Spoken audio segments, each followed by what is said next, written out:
like, well. But yeah, I do like, I love zucchini. Me too. I do love it.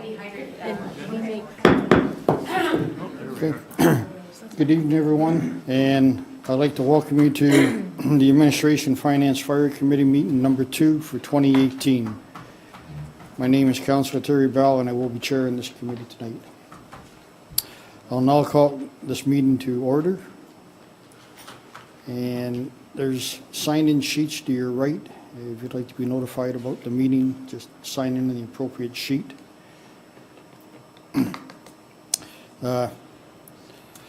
Excuse me, members of council and the public, all cell phone pagers, PDAs are to be turned off, and additionally, information, we are audio-video recording this meeting, and it will be available within 24 to 48 hours after the meeting. I'll ask you, is there any changes in order of the items on the agenda? I do have one. I'd like to bring up Staff Report 9C, Item A30-18, Welland Humane Society. I'd like to bring that up. Any objections? To before the budget? If that's acceptable, yes, we could. I don't need a motion, but I'd certainly accept that because I see someone in the audience who would have to wait. Yes, So if you want to consider that now, Mr. Chair, I think it's an appropriate motion. okay. Okay, great, so we can do it.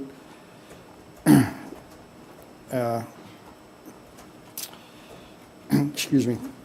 Okay, yeah, so, I'm a little mixed up here. Okay, so we'll move that up, and the next one is there any disclosures of pecuniary interest and/or conflict of interest? Okay, see it none, okay, I do have a conflict of interest, and it's under other business, B, item A32-18, rescheduling of the public meeting relating to the Ontario Municipal Board hearing of Phillips Homes appeal to the township comprehensive zoning bylaw, Wade Road lot. I'll be stepping down from the chair, and I will not be taking part in the discussions and or voting on this matter, and Councilor Rayner will be stepping into the chair. Okay? And that is my conflict. The nature of the conflict is item A32-18, rescheduling of the public meeting relating to Ontario Municipal Board hearing of Phillips Homes appeal to the township's comprehensive zoning bylaw, Wade Road lot. Oh, I said it already once. Yeah, no problem. Okay. So appointments tonight, Mr. Matthew Delaney from Architecture 49 sends his regrets. He's ill tonight and he's unable to attend. So in his place, we'd like to bring item A38-18, Wilderness Humane Society forward at this time. So I'm just going to it. Give me 1 minute.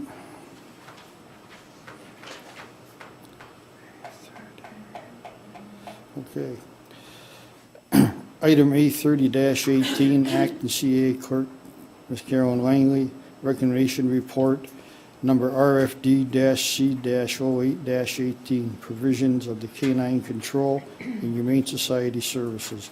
Recommendation that the report RFD-C-07-2018, provisions of the Canine Control and Humane Services dated February 20, 2018 be received, and that the township renew the agreement with the Welland District Humane Society for a future 4 years, December 31st, 2021, for the cost as outlined in this report, that the bylaw authorizing the mayor and the clerk be signed and the agreement with the District Humane Society of Welland be presented at the February 26, 2018 council meeting. I need a mover and a seconder.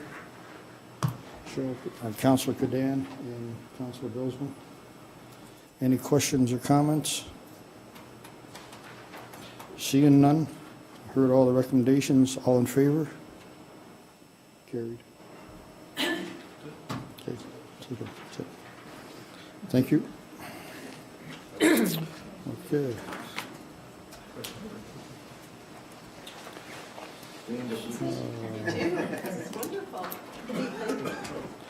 Okay. Safe drive home. And back to the normal agenda, request to address any items on the agenda. Seeing none? Okay. The first one up is the fire department. Item A 25-18, Fire Chief Dennis Fisher. It's all yours. Thank you, Mr. Chair. Station 1 had 31 calls, Station 2 had 7, and Pelham Delta East End had 1. Busy month fire-wise. Outside of that, fire prevention, the Covenant Christian School was in with their JK kids on January the 26th, and had 24 kids go through the hall tour, and some fire education. Activity-wise, we did have mutual aid with Grimsby come up with a couple of tankers for a house fire on Young Street. And we did mutual aid with Hamilton on the Westbrook border when they had the wrath of their fires that month in January as well. And the only thing is, Family Day on Monday. The guys had a great time doing breakfast and lunch. We played in the hockey game with the against the coaches. We finally have bragging rights now because we won in a shootout, so it was all fun. So great day, lots of people. I think they estimated they served about 210 for breakfast. So it was pretty good. Lots of people. Well-run day. It was good. Other than, the weather was kind of crappy, but other than that, I thought it was well attended. There's lots of people around, for sure. And that's it. No, not too Any much. questions? Councilor Rayner? Through you, like, share to Mr. Fisher, what was that fire on Young Street? Between Grimsby Road, Grassy Road, and South Grimsby Road 14. Out at the, Oh, down on the west. yeah. Any other questions? I do have just one. Sure. You touched on the fires in Hamilton that was on our borders at Westbrook Road. Is there anything you can share with us? Are they related to past? At this time, I can't. I know that we're going to sit down with the Hamilton Arson Task Force, Hamilton Fire, myself, and the Niagara Regional Police. We're going to sit down and have a meeting about those 3 or 4 calls that they had up on Hamilton's side. We kind of had the suspicion that our person was running around again. It's been quiet, so touch wood, but we're still going to touch base and have that meeting. Good to hear. Thank you very much. Okay, moving on. Item A26-18. That's the consent agenda items. And the first one is item A26-18, 1, Joint Accessibility Advisory Committee, minutes January 11th, 2018. 2, West Lincoln's Mayor's Youth Advisory Committee, minutes November 1st, 2017. Recommendation, the Administration, Finance, Fire Committee hereby approve the following consent agenda items. Item 1 be hereby accepted, and item 2 be and is hereby received for information with the exception of items. Any exceptions? Seeing none. I need a mover and a seconder. Councilor Trabetta, Councilor Kuchek. All those in favor? Carried. Communications, item A27-18. Susan Craig, Integrity Commissioner, Township of West Lincoln, Annual Report, January 1st to December 31st, 2017. Recommendation that the annual report submitted by Susan Craig for the period covering January 1st, 2017 to December 31st, 2017 be received for information. I need a mover and a seconder. Councilor Chichak and Councilor Cadan. Any questions, comments? Seeing none. All those in favor? Carried. Okay. We move into staff reports. Item A 28-18, Treasurer and Director of Finance, report number RFD-T-05-18-2018, draft operating and capital budget information report.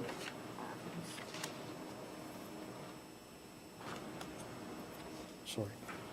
Excuse me, I got to back up. I just informed I missed 8A, communications. No, I talked about that. I did that. Yeah, sorry. I was just going to, sorry, I read it and yes, sorry.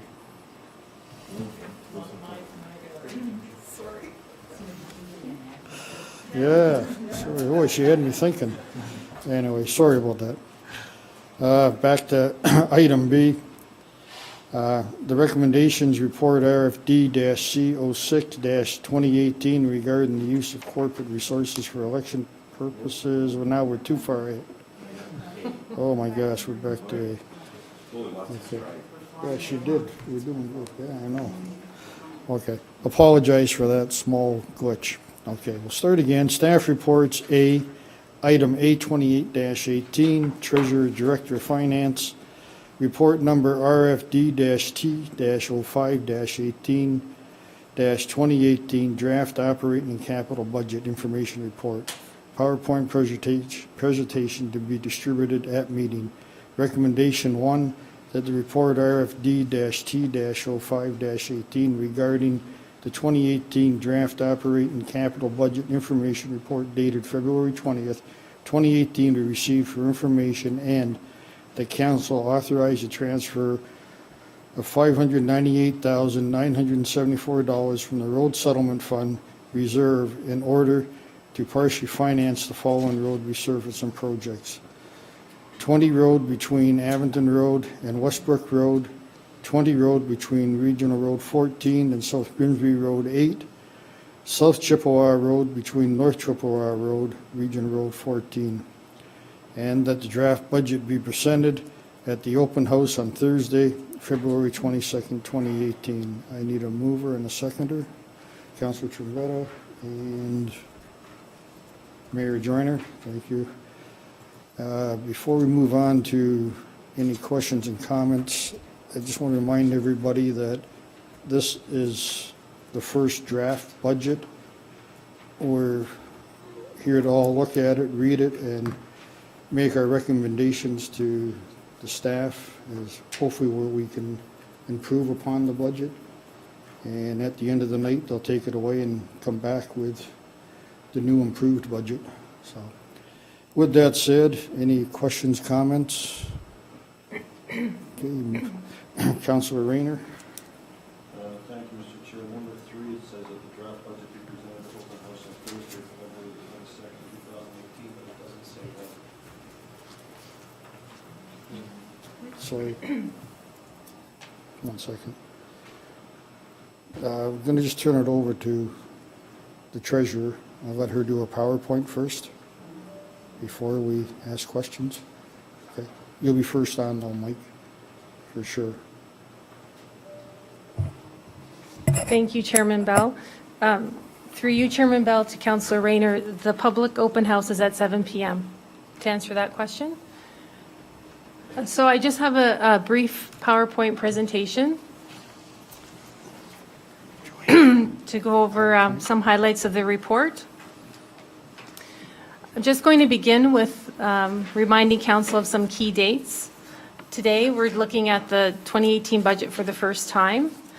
This upcoming Thursday at 7 p.m., we're going to be holding a public open house. March 19th is the meeting that's scheduled for the budget final approval. We've also added a second evening, Tuesday, March 20th, if we're not able to complete it on the Monday night. For the March meetings, you will have the full budget binder with all the detail that we typically present at the second meeting. And just to remind you that this budget begins a year-long process where we continually monitor the actual expenditures to budgeted expenditures and report to council on actual versus budget, and if necessary, council approves budget amendments. So this is just to remind everyone that tonight we're talking about the township levy, and that's what our budget sets. However, when we issue a tax bill, we collect for different authorities. We collect for education and the Niagara region. So this snapshot is what the 2017 allocation was like between the three taxing authorities. The township is about 31% of the total tax bill. And in terms of education, we collect on behalf of all 4 local school boards. So I just want to talk about assessment growth.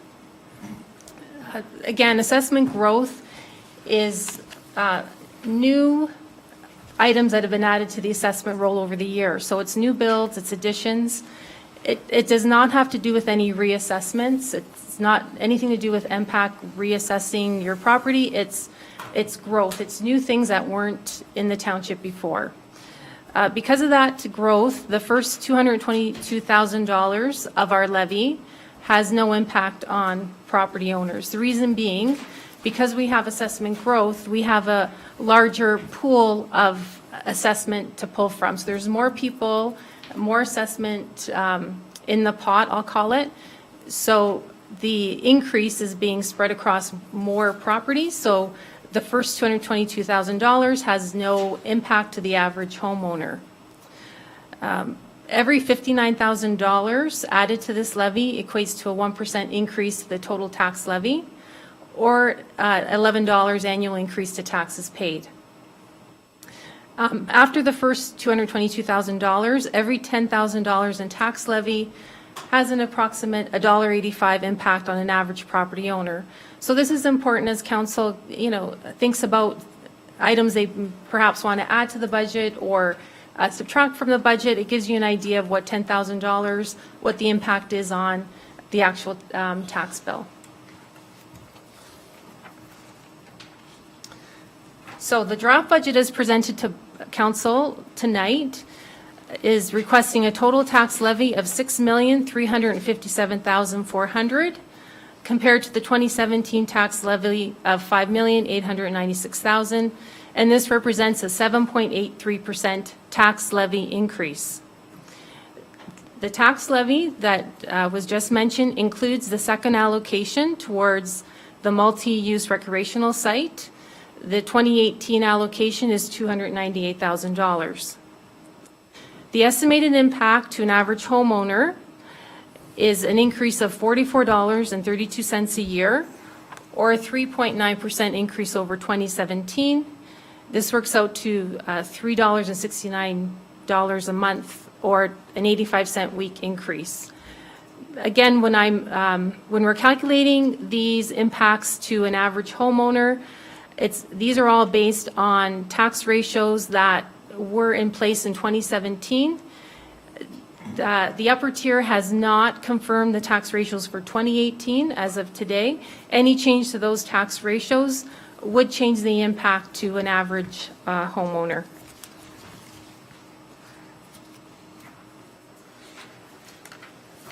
Now, as our township continues to grow, staff over the past few years have requested service level increases or new services to be offered to taxpayers. In this budget, there's 3 requests. The values of these requests are not included in the levy that we just discussed. If any of these are approved, they would be in addition to the levy. And I just want to point out that the last column where there's percentages resulting overall tax increase, it is not supposed to add down to 7.34. It's not a mistake. It's not supposed to add down. What this chart is saying is that If council were to pick one, let's say the addition of 2 truck drivers, it would be a 6.59% levy increase as opposed to a 3.91% levy increase. That's the idea. In the report, there's justification sheets for each of these service level requests, and these are pretty self-explanatory. There's a request for 2 additional truck drivers. There's a request to increase the allocation to our community improvement program. That's a program that's in place at the township that will provide matching funds for brownfield redevelopments or facade improvements. Those programs are usually the township puts in money and the region will put in money. So there's a request to increase the pool of funds we have for that. And the final increase is the addition of a new bylaw officer. This chart demonstrates the impact to the operating fund. But when you read the report, the addition of a new bylaw officer does impact the building department budget. However, that building department budget is funded through building fees. So there's no impact on the operating fund. But it could have an impact in the future on building permit fees or the balance in the reserve. So I'm just going to speak a little about tangible capital assets. Without these assets, the township would not be able to provide services to its residents. These tangible capital assets include the roads that the residents drive on, bridges, all the information technology infrastructure, our facilities, our sewers, our water system. And these assets require replacement, they age and they break down. So a key financial planning instrument is that you have to provide for the future replacement of these assets. So this chart here just lets council know how much of this 2018 budget is providing funds for future asset replacement. So of the total budget, just over $1 million is going towards reserves that target asset replacement. I just also want to remind council that in January, you were presented with the 2016 asset management plan.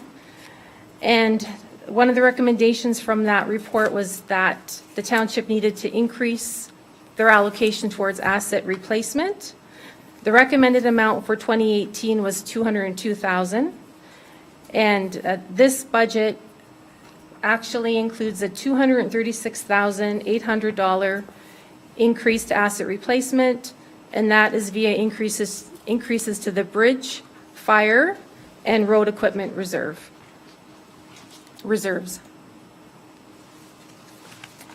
I'm just going to go into some of the analysis of revenues and expenditures. So there's some good news on the revenue side. Our OMPF funding, which is the Ontario Municipal Partnership Fund, has increased by $82,400. So in 2018, we're going to be receiving $954,800. This is the funding we receive from the province in recognition of some of the challenges that rural communities face. This budget also includes an increase to the payment in lieu of just over $300,000. This increase is a result of correction of an error in the sharing of this payment with the upper tier in the education. We are decreasing some of our revenue projections. The penalty on tax revenue, we're projecting a decrease because our collections is going well. People are paying their taxes, so that revenue stream is reducing. And also, we're projecting a slight increase in investment revenue, a decrease in that because we will be using more of our reserves this year and our development charges, so we won't have as many funds for investment. The general revenue also includes the projected grant from the community fund, that's the wind turbine community fund.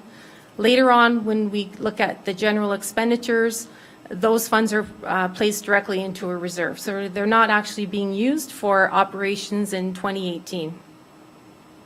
So overall, general revenues have increased $723,500 over the prior year. Then we have general expenditures. Included in general expenditures is our first debenture payment for the multi-use recreational site, $512,600. We actually received our first debenture transfer on Friday. We asked for $15 million, and that came in on Friday, and our first payment will be due in August of 2018. Also included, as I mentioned, is that transfer to the Wind Turbine Community Fund. The $420 that we received is going right into the reserve. The reason being, we do not need those funds to pay off the debenture this year. There's enough in the levy to make that payment. So overall, general expenditures have increased $672,000 over 2017. So departmental budgets, instead of going by department, I'm presenting council overall what caused some of the pressures in the 2018 budget. So the first one is the impact of Bill 148.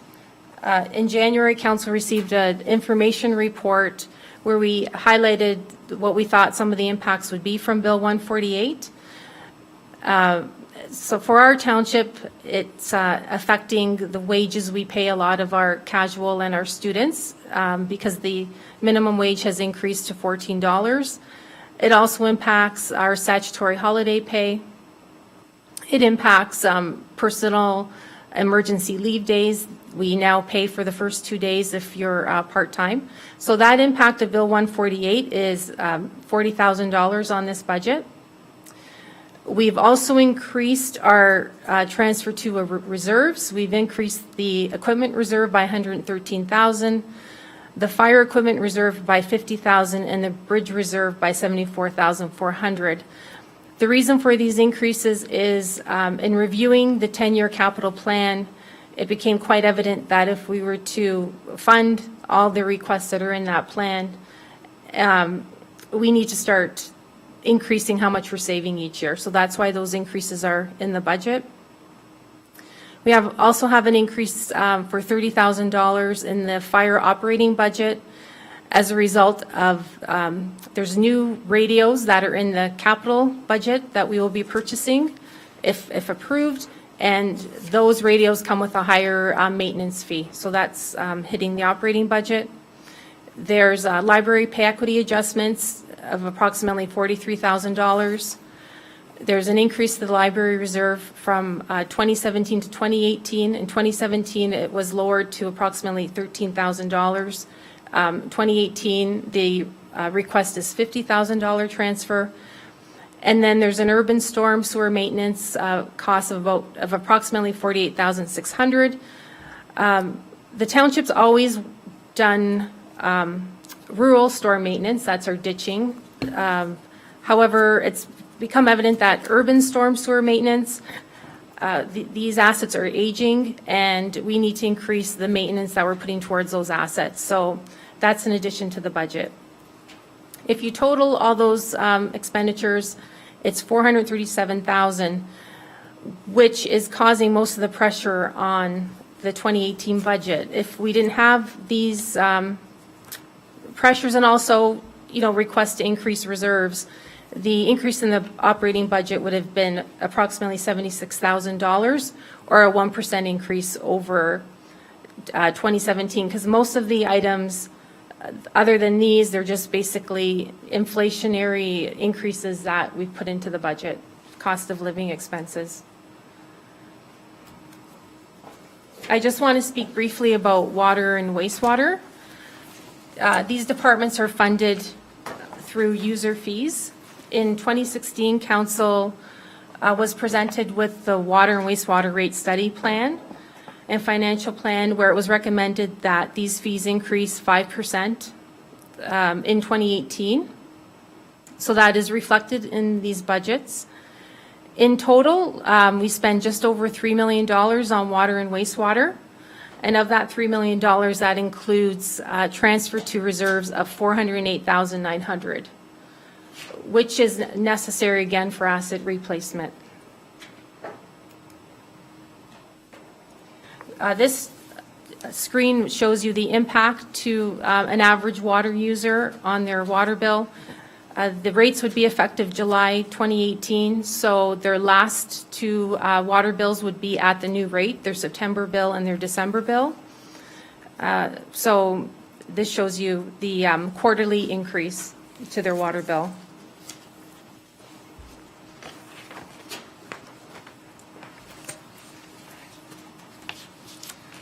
So that's the summary of operating. Now I'm just going to talk about capital and special projects.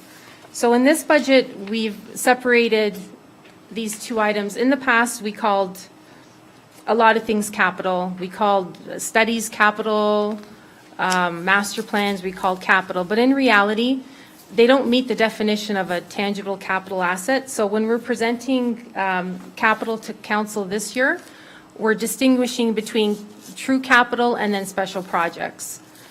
So, you know, we might call it capital in total, but really we're separating it. So that's why you're seeing this new topic called special projects. In total, it's $4.6 million. And this just shows how these projects right now are being financed. And you can see that the bulk of the financing is coming from reserves. And in most cases, reserves are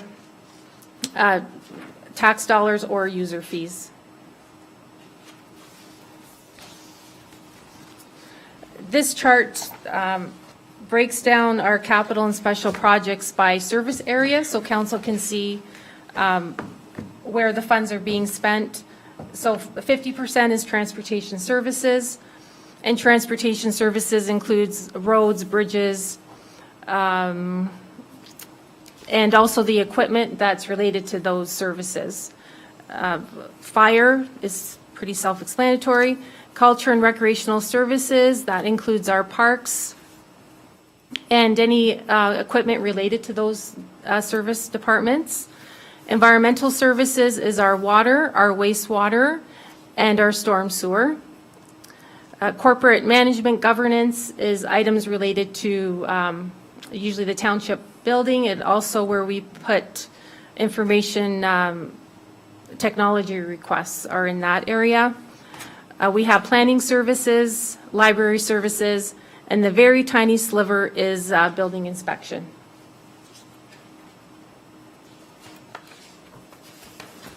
So I'm just going to give a little brief summary of each capital service area and what some of the major capital requests are in each service area.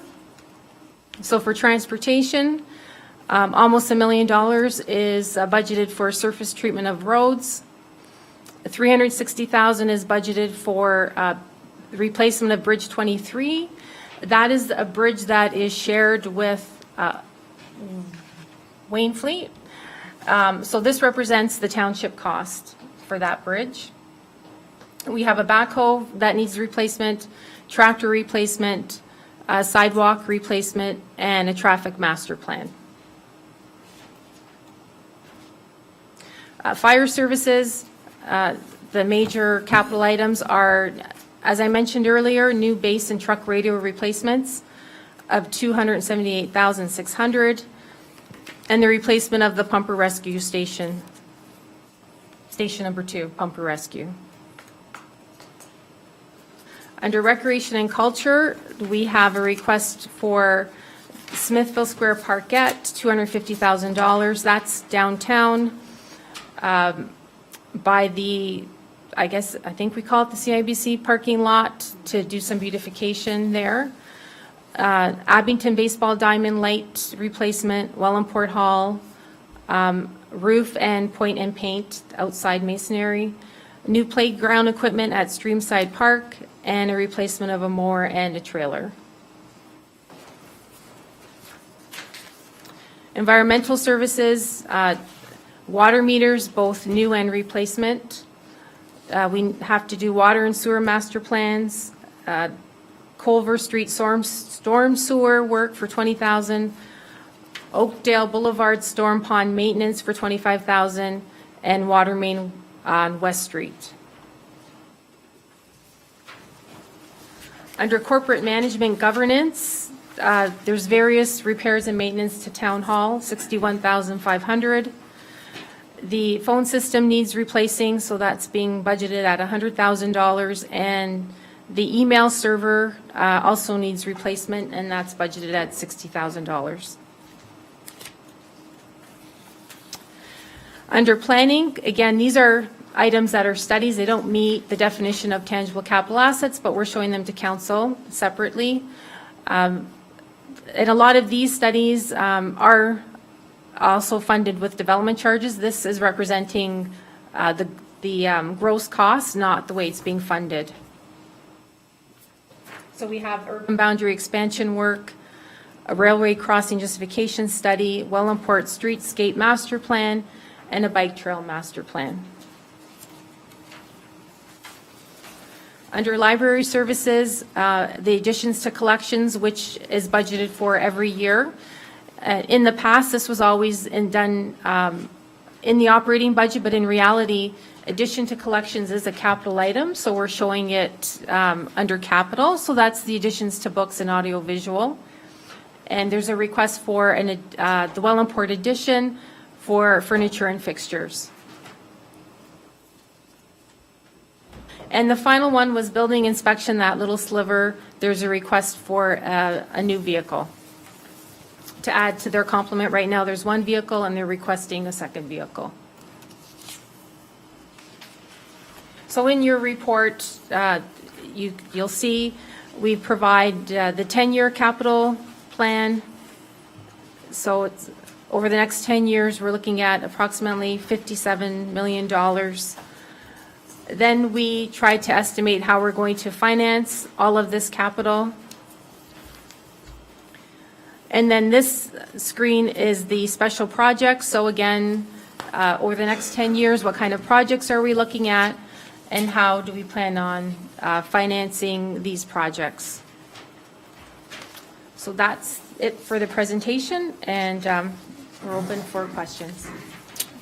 Thank you for that. Okay, question time. First up was Mike, but go ahead, Jason. You were first? Oh, it was answered. Oh, you answered that? You happy? Okay, if you're happy with it, good. Well, I do have a question. That's okay. Go ahead, Jason. Thanks, Mike will be second. Chairman Bell. Thanks, Donna, for the presentation. Thanks. Appreciate it. I think myself, and I'm not going to speak for the rest of the colleagues around the horseshoe, but I'm quite sure we have a lot of questions and a lot of things that we want to go through. I don't know if it's the appropriate time through you, Mr. Chair, to the CAO, or to Donna, if we go through it tonight, or we set up another session that we need for us to have like I remember us doing it before, we had a working session that we could go through and ask a lot of questions and such, and we haven't had it this time around. So I know myself's got a lot of questions that'll probably keep us here into wee hours of the morning. Well, So I would mine say- alone, so, and I'm pretty limited with some of them, but there might be some other colleagues around that I have would also. suggest if you can limit them and ask what you want or any suggestions you have to help contribute to the budget. Well, I It's have fair some- tonight, it's a draft budget, and we're not here to make recommendations, but to make suggestions to staff. Well, I have a lot of whys and all that Go kind of ahead and stuff ask right now. right now. We're here, everybody's gonna get we're gonna get the opportunity, and that's why we're here.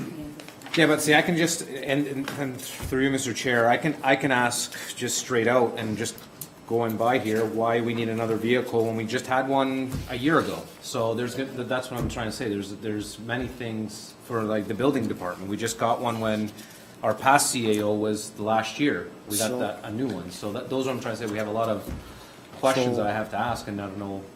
And I'm just using that as an example. And that's fair, and I would suggest if you ask the questions, they'll be noted, taken back, and when they come back with the next version of the budget, hopefully you have answers to them. I have quite a bit more, but maybe let's see if anybody else wants to jump at it first, because I have a lot more, Mr. Chair. So like I said, there's that vehicle. I can ask Donna why we need a new vehicle, and when Chris just got it replaced prior to him leaving, we got a newer vehicle. So that's one question. We can start there, and then we'll go from. I can answer. Yeah, that's fine, get them an answer. Okay. Just make note of it and we'll get answers. Yeah, through you, Chairman Bell. So at this point, it's difficult, 'cause you don't have the whole binder with every single justification sheet. Correct, that's where I'm finding it. However, back when the first request came in for vehicles for the building department, there was a lot of discussion regarding actually getting two at that time. And I believe because of the volume, it wasn't deemed necessary. And I think now they're projecting higher volumes. And because they have, a chief building official, and they have a building inspector, and if council approves, they would have a bylaw officer. I feel they have a need for a vehicle, so that's their request. Okay. But you are right, there is a vehicle already in the fleet. That was just purchased, correct? Like, It was within a year? purchased, I believe it was purchased in 2016, 2017. Thanks. Yes. So that's one question I have, and that's where it's costing the budget. There's other questions I have, Mr. Chair, and I can keep going. Like, Go ahead. I see that we need $100,000 for furniture at the Wellingport Library. We're getting a new library, so where was that? Where's the furniture for, and why do we need all this new furniture and fixtures when we actually doing a library renovation? Why do we need new fixtures? That, like, these are going to be a lot of questions that I have, right? So. So I will, through you, Chairman Bell, I will answer it, and I will ask this, Vanessa, if I say something incorrectly, to interrupt me.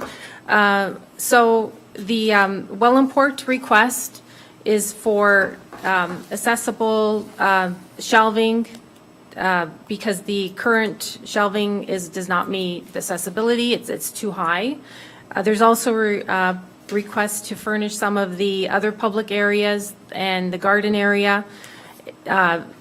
Furniture will be reused for all the staff, but this request is for the public fixtures. It's the amount is an estimate that the architect assisted staff with, and there is efforts going on to raise some additional funds to help partially finance that, but a lot of it is just to meet accessibility needs, because some of the current furniture does not meet specs. Understood, and I understand where you're coming from there, but the project is not completed yet, and if it is under budget, there could be some reserve funds that are also there, because the project would come in on time or under budget, that could be used towards this, correct? Through you, Mr. Chair, to Donna?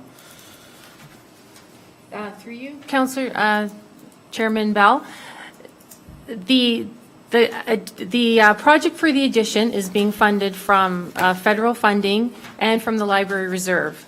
This request is requesting funds from the library reserve. So if the addition does come under budget and not as much funds as necessary from the library reserve, of course, there would be more money left in the library reserve. But this request is being funded from the library reserve and from donations. Okay. Through you, Go Mr. ahead, Chair. Councilor Burke. Well, I can't. To Mr. Julian, we need 2 truck drivers. Why 2? Why can't we just start with 1? Why do we need 2 and then maybe do a transition? Like, there's a lot of questions I have, still more, so. So please bear with me, people around the Yep. table. You got the floor. Everybody will have an opportunity. Through you, Mr. Chair, to Councillor Trombetta. We did an internal review. We do, for example, we have 14 pieces of equipment and we have 8 truck drivers. We have situations where they accumulate a lot of overtime and a lot of loot time in the winter control. Most of these employees are senior in seniority and already have a lot of accumulated vacation time, so it's very difficult. We have to give them the time off. This is one example, very difficult to accommodate that and end up with usable workforce for say our summer maintenance programs. And we're just, having a bit of trouble keeping up with the regulations and the requirements under that with the largest road network in Niagara. Absolutely, and we know we do know it's a big network. But just other options, as in, you know, possibly casuals or anything that we could kind of put in there, and some other options to give us, through you, Mr. Chair, to Mr. Julian. That was just one thing I saw there quickly, just kind of scamming through it. I'm probably going to have some more questions as I go further, but, or maybe somebody around the table says something that maybe triggers my memory, but I'll open it up to anybody else at the table, maybe they ask questions here. That's fine, thank you. Councillor Rayner. Thank you, Mr. Chairman. Through you to Mr. Julian, you mentioned there's a lot of overtime with the crew that you do have. There's a lot of vacation, but there's an allocation for a dollar amount in there for these two individuals. But are you of the feeling that if these two individuals are hired, that there will not be a significant financial implication to the township, because it would basically be the equivalent of the overtime that the existing ones are getting? So bottom line, regular wages and overtime total for your men at the end of the year versus getting two extra people, eliminating or reducing the overtime to the point would cover off the cost of hiring these? Through you, Mr. Chair, to Councillor Rayner, there will be some effect to that effect. We don't know that for sure. For example, some winters are worse than others, so we cannot control the winter storms and the staffing that's required. I can tell you, under those conditions, we're still struggling to get those services out in ample time. We are using, we're using water operators, all hands on deck, right, to do sidewalk clearing, to do the urban parking lots, that kind of thing, and still get two graders out and the remainder of the plows out, for example. We've been very fortunate. We haven't had a water main break during a snowstorm, but those potentials are there. We basically just need these people just to get caught up and do the maintenance that we feel needs to get done, the roadside mowing, the pothole repair, just simple patrols, items like that. Through you, Mr. Chair, the impact to operating fund, though, is listed at 164,000, divided by 2, that's 82,000. It doesn't appear that it would impact the reduction in the overtime, unless the truck drivers are making a lot more than 82,000 in the regular. Because if you add the 82,000 plus all the overtime, these truck drivers are making more than the highest paid position in this facility that was just recently hired. Through you, Mr. Chair, to Councillor Rayner, from a public works point of view, it's a matter of manpower that we don't have. I see Don is going to have some input there, but it's quite simply not having that staff available, right? They accumulate, some of the hours they accumulate are lieu hours, and this is on top of the 5 or 6 weeks holidays that they have. We can hit the summertime and each employee could have 7 or 8 weeks off, right? And that's what our challenge at Public Works is. Well, there's two further questions I've got with this. One is, I would like to see an estimate if these two truck drivers are hired on the amount of money saved in lieu of overtime, because you have extra people, you don't have to pay overtime. The other thing is, like the city of Hamilton, and I don't like following Hamilton a lot of some things, but one thing they do is they do subcontract in the wintertime to do their roads. They have a lot of outside contractors because they certainly don't have the amount of vehicles to handle a major snowstorm with the size of Hamilton. We are huge in ourselves, the largest in the region of Niagara. Has there been some thoughts, instead of getting into a situation where basically this is the amount 164, but when you add benefits and everything else, you're talking 100,000. Wouldn't it be less expensive to contract? Because if you have a winter that doesn't have much snow, like we had last year, it wouldn't be a big impact? It's not on. I'm pretty loud. Can't you guys hear me? It's not about us, it's about the tape. About anything you say can and will? It's about the tape. I understand, that's why I just repeated that. Please. Come on.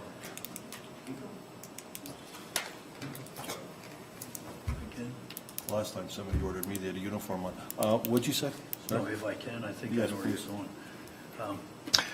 going. Through you, Councillor Bell, to Chair Bell, to Councillor Rayner, we have discussed that internally.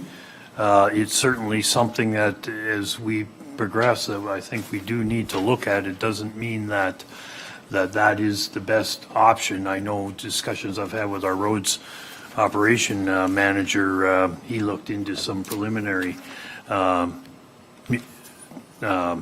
municipalities, and you have to pay them whether it snows or not. That's part of the deal to get the contractors, right? So it's not necessarily we just haven't determined yet, but it's not necessarily the most efficient way to do it. But we are looking into some of that as we move forward. Okay, if I move on, please, Councilor Bell. Through the fire chief, can you explain this pumper rescue? If I'm not mistaken, there was a pumper in Station 2, and it had a lot of trouble, and it broke down all the time. It had an old 427 engine in it or something, and I thought we replaced that pumper. Am I mixed up with another truck, or? Through you, Chairman Bell, to Councilor Rayner. Yeah, you are not thinking of the right truck. When we bought, when we bought the 2006, the 1998 International went to Station 2, which is there. You scrapped through And you? we scrapped the 72. That a 427 or 454 or something, right? Okay, so we got a new pumper. So you got the 1998 from Smithville. And And we Smith, got a 2000. That was back in 2006. and Smithville got the new one. Correct. Okay, now you want to replace the 1998? Correct. Why? It's 20 years old. It's not, and it has had some mechanical issues. I mean, it's like anything else that gets old. It's not recognized at the fire marshal's office as a Class A pump. So your Ontario Fire Under Raters rating for the municipality drops because you don't have a Class A pump coming out of that hall. Through you, was it classified in the past, or was it? Yeah, once it gets 20 years old, Oh, it's no longer classified. so it's considered, it's It's had its lifetime, Yep. and now it's- it needs It's replacement? at end of life. Okay, understand that. Thank you. Moving on, Mia? Sorry, I'll try to make these, usually somebody has a timer on me, I don't want to be too late on this. Okay, phone systems, corporate management, phone system. Through you, Councilor Bell, to Director of Finance, $100,000 for phone system? Yes, through you, Councillor Bell. Yes, our phone systems are not Bell lines. They are through not Bell. internet. It's called voice over IP. That's what most organizations have. So we're not just talking, you buy a new phone, where you have to put in new servers, new lines. It's a large capital investment. The current system was put into place, I believe, in 2011. And at that point, the expected life was only 5 years. So we're actually beyond the expected life. We are noticing some failures in the system. And if you remember Grimsby in the summer, they have the same system. They had a big failure down there. We don't want to be in that shape where we lose our whole phone system. So that's why it's being recommended that replacement goes in at this time. Thank you. Through you, it cannot be upgraded, it has to be replaced? Yes, the software is old. We may not have to replace the actual hardware of the phones. It's all the behind-the-scenes system work that needs to be done. And I know it's hard because it's not something we actually see, but it's there. And it runs the system. Okay, thank you. Mr. Chair, through you to the Director regarding planning services, urban boundary expansion, 100,000. What does that encompass? Is that the hiring of the individual that I believe Mr. Treble has on staff? Is that right? Through you, Chairman Bell. So the Director of Planning put urban boundary expansion is a lump sum because of all the numerous studies that will be needed in order to do the next round of urban expansion. So not the one that's already been approved, the next round. There's some hope that some of it will be funded by the landowners. There'll be development charges also that help fund it, but there will be a township cost. So this is estimated as a township cost, a preliminary figure. So it's numerous studies, it's not one study, and it's not for staff. It's not for hiring of staff. Okay, my last question then. There is nothing in here at all about wages or anything dealing with that. Is that a separate category, or is that not part of the operating costs? So in terms of wages, we budget for the collective agreement and what the increase will be for April, and it's a 0.05% increase. So it's not a huge increase to this budget. It is budgeted for. We also budget a 5% increase for benefits. Typically, they don't go up as much as 5%, but we usually budget 5%. And we've also spoke about Bill 148 and that impact to salaries and benefits. So the main impact is the Bill 148. One other question I got with regards to that, you had mentioned about salary increases, and you've covered that and the other. But as you're aware, we now have a new CAO coming on board, and people will discover how much this is going to cost in 2 years when it gets out in the sunshine. Is there anything in that to cover this? Because none of that you mentioned, and 0.05 or 0.5 isn't the number that's going to do it, so. So when salaries are being budgeted for, we budget by, I'm going to call it FTE, full-time equivalent. So we don't really look at names or people, we look at positions. Correct. So we budgeted for a CAO position at what, typically what a CAO in the past has been paid. I have talked to the acting CAO. I am aware of the incoming CAO salary. However, because of the time of when they're being hired, what I budgeted is sufficient to cover it. There would be an impact in the 2019 budget. All right, well, like I say, the public will find out.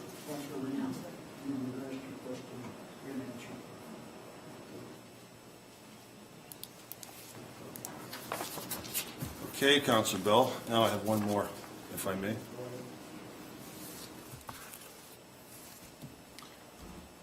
There are a number of increases in order to reach the number.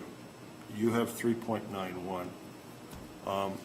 The MERS increases, as outlined in the report that was done a couple years ago, I believe, as a tax increase of 5.1% in 2017 and a 5.1% increase in 2018.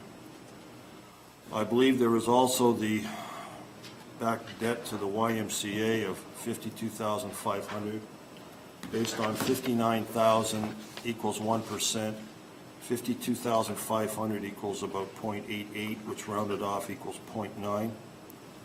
And the operating and capital number, which is 3.91, I'm getting a tax increase of 15.01%. Can you please clarify those numbers? Donna, for me, please. Through you, Chairman Bell. Oh, so the first item you discussed, well, one of the items was the contribution to the YMCA. That was put into the tax levy base, I believe, in 2014 or 2015. Correct. So it's in the base. It does not cause an increase in the 2018 levy. The first year of the MERS increase, which happened in 2017, I don't have the exact number, I'm sorry. That is in the base, so it does not cause an increase to the 2018 levy. It's in the base. It was an increase in 2017, absolutely. For 2018, we are levying $289,000, I think that was my number, for year 2 of the multi-use recreational site. That is an increase to the levy. However, levy increases do not always equate to tax increases because of assessment growth. So even though the levy is going up over 7%, so we need, a lot more money to run the township, the actual impact on the tax bill is 3.91% because we have assessment growth. Okay, through you, Mr. Bell, to the director.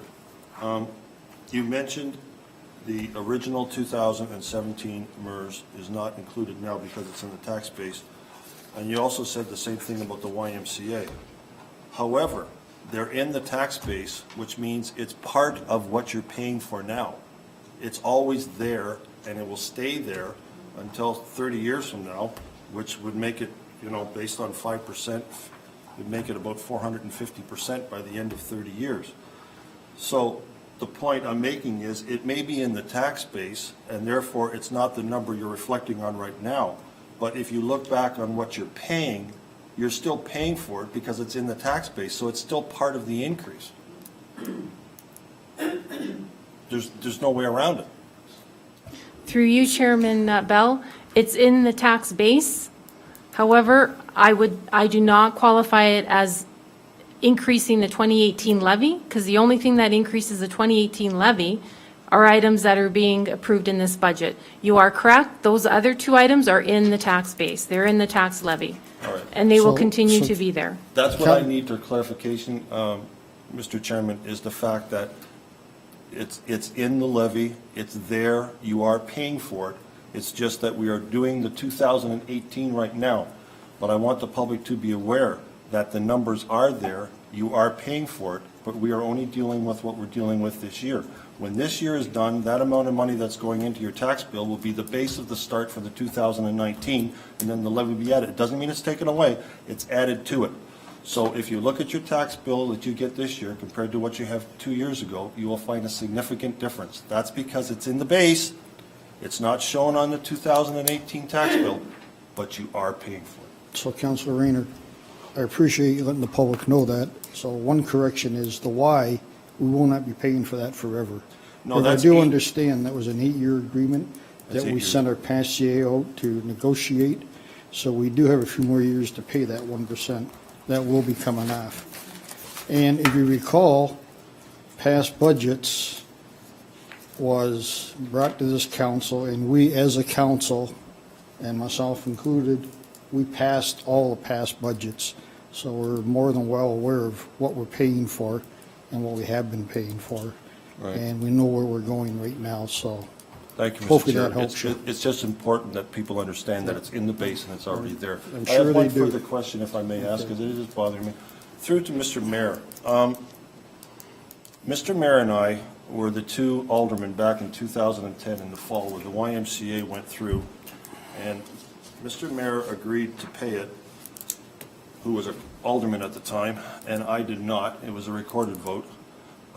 However, what I didn't understand was I was not here from 2010 to 2014, but when I came in 2015, I discovered that it wasn't paid. So what I would like to understand is, Alderman Joyner became the mayor, the man in charge of the Township of West Lincoln, who wanted to support it, but for the 4 years that he was mayor, for the first 4 years, absolutely nothing was done, when the tax levy was a lot less and it would have been absorbed a lot easier back then than it is now with the MERS on top of everything else. So I just want to know if- why it wasn't. So if I can answer that for you the best I can, we're all aware of that. And back in 2014 with a past CAO, that come to light, and he was sent down to Grimsby to address that issue. And he come back with a repayment plan because we asked him to do that for us, and he did. We're well aware it was never paid off. It should have been paid right from day one. We all know that. For whatever reason, it wasn't. It was hashed out at that time, and I see no reason to discuss it again. We owe the money. We all agreed at that time in 2014, if we owe a bill, we will pay our bill. And that's what we're doing. We're paying it, and it will be paid off, I believe, in another, after this year, 4 more years after that. Correct. We should be paid. So really no need to rehash all that. Well, I'm only rehashing it, Mr. Chairman, because it is still a tax burden on the board. There's no reason to. Thank you, Mayor. Okay, so let's move on. Any more questions? No. Okay, Councilor Bilsma, Thank you very much. you come next. And I do appreciate some of the questions that have been asked, but I don't need to re-ask it. So that's still worth the exercise. Dave? Just want to ask everybody put the microphones on, please. Okay, so my first question, I've written some notes here. Well, it's actually further on. Okay, so through you, Chairman, to Director of Finance, our grants, in previous budgets, we've received or we applied for grants for particular projects. One specifically that I can come to mind is the same bridge that's on in the budget this time, the one that we share on Boyle Road. We had applied for a grant for $750,000. We didn't get that one. Are there similar circumstances in this budget to that failure? Because I think it happened last year, and I think it happened the previous year, where we apply for grants or we budget projects based on the presumption that we're going to receive grant monies, then the grant money doesn't come through and the project gets filled. Is there a situation like that in this year's budget? Through you, Chairman Bell, to Councillor Balsma. Yes, you're referring in the past, we would apply Ontario Community Infrastructure Fund, OSIF, application-based grants. This budget does not include that. The bridge in question is being funded from gas tax, because gas tax is guaranteed, that allocation. There are some projects in this budget that require funding from the region of Niagara. A lot of it is through their PRIP or SNP type of programs. And the Director of Planning, in particular, it's for the Smithville Parkette downtown. The Director of Planning has had discussions with the region and is quite sure that that funding will be available. But to answer your question, there is, when you see grants from the region, they're not 100% signed and ink secured, but much more likelier than trying to get it from a provincial or federal line. We do have OSIF funds in this budget. However, they're the formula-based ones, which are guaranteed to the township. Thank you for that. So a follow-up to that. Now, my understanding is one of the reasons that we plunged our community into extensive debt was to secure more of these types of funding. So now that we've actually gone $23-odd million in debt to fund the MERS, I'm curious to know why we're ceasing to apply for these OSIF grants, because to me it seems counterintuitive. When we didn't have the debt and we were in such a good rosy picture, we weren't qualifying. So we were told that in order to qualify, we have to plunge our community in debt. Consequently, we did so with MERS, and now we're not applying. So I'm just kind of curious to know. I appreciate on the one hand, because it was a real pet peeve of mine in previous budgets where we would presume that we're going to get these grants and then plan projects around them and then not get them. So I prefer this method, but I am a little bit concerned about that. Through you, Chairman Bell, we actually did apply for OSIF funding for the same bridge. Because of the timing of the budget, we received our rejection letter early, actually I think a few weeks ago, so we knew we weren't getting the funds. However, when they're looking at the data, they're going back to 2016 data, so that does not reflect any debenture or any debt at all. So we do apply every single year. However, we've already received notice that we did not receive it, and the reason being, as usual, is there's municipalities that are more needy than us. And, you know, they look at debt, they also look at assessment. And there's a lot of municipalities in Ontario that have, you know, a very sad assessment base compared to West Lincoln. Okay, yeah, no, I understood that. Thank you. My next question, or set of questions, is with regards to the Smithville Square Parkette. This is kind of the first time that I've seen this item. I know it came up in the previous planning meeting with regards to the grant that the region gave, and the number at that time was the application would be for $40-some thousand. Correct me at any point if I'm not correct on that.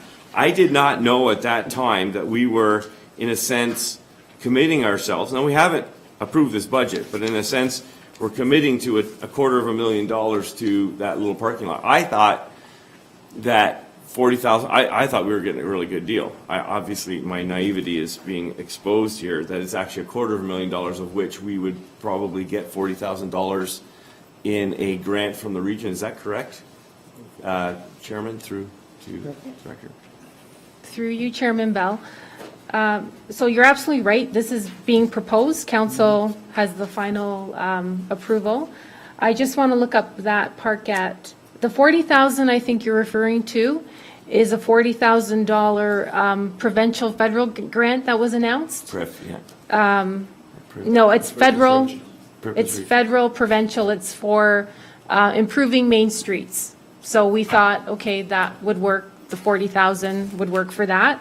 There's also regional funds, and the regional funds are $100,000. They're being, yeah, up to $100,000. So the amount coming out of the township is,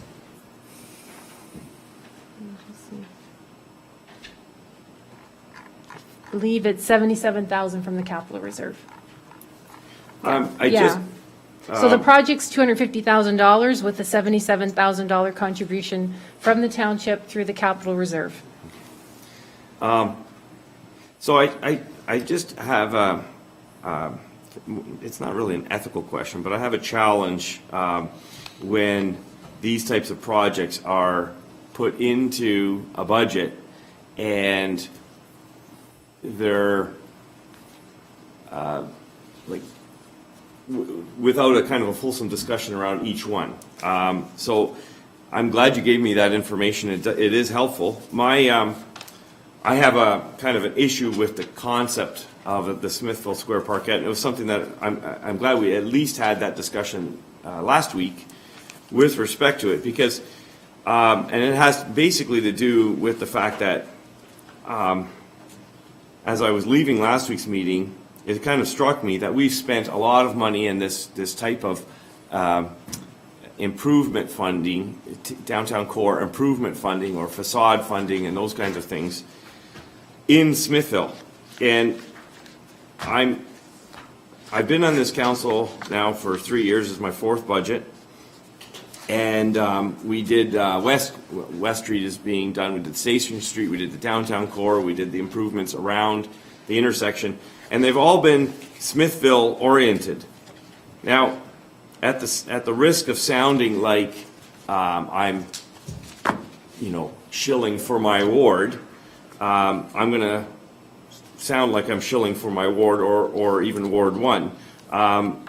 We've spent a lot of this money within the urban boundary of Smithville, and I would like to see that some of this money would be spent in, say, Wellandport or Caister, or St. Anne's, or some of the other villages in the outlying regions.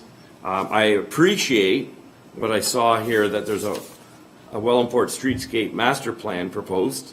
I think that's in the right direction. But $250,000 with the offsets, don't get me wrong. I think it'll look, I thought it would, the concept looked pretty, and I know historical pictures of the intersection show lots of trees, and we're putting trees back there, and I'm always interested in new trees. So that's that's my concerns with regards to the Smithville Square parquet. I'm going to move on, if I could. I got some answers on that, so that was good. My next concern is, well, this is just a small thing. My eyes are getting old, and these last couple pages are pretty small writing, and I forgot my glasses. I was wondering if we could get those last 3 pages on the screen so that when other people ask questions, I can keep going through them. That's the only place I can read them. I know, thanks, Cheryl. That was just a.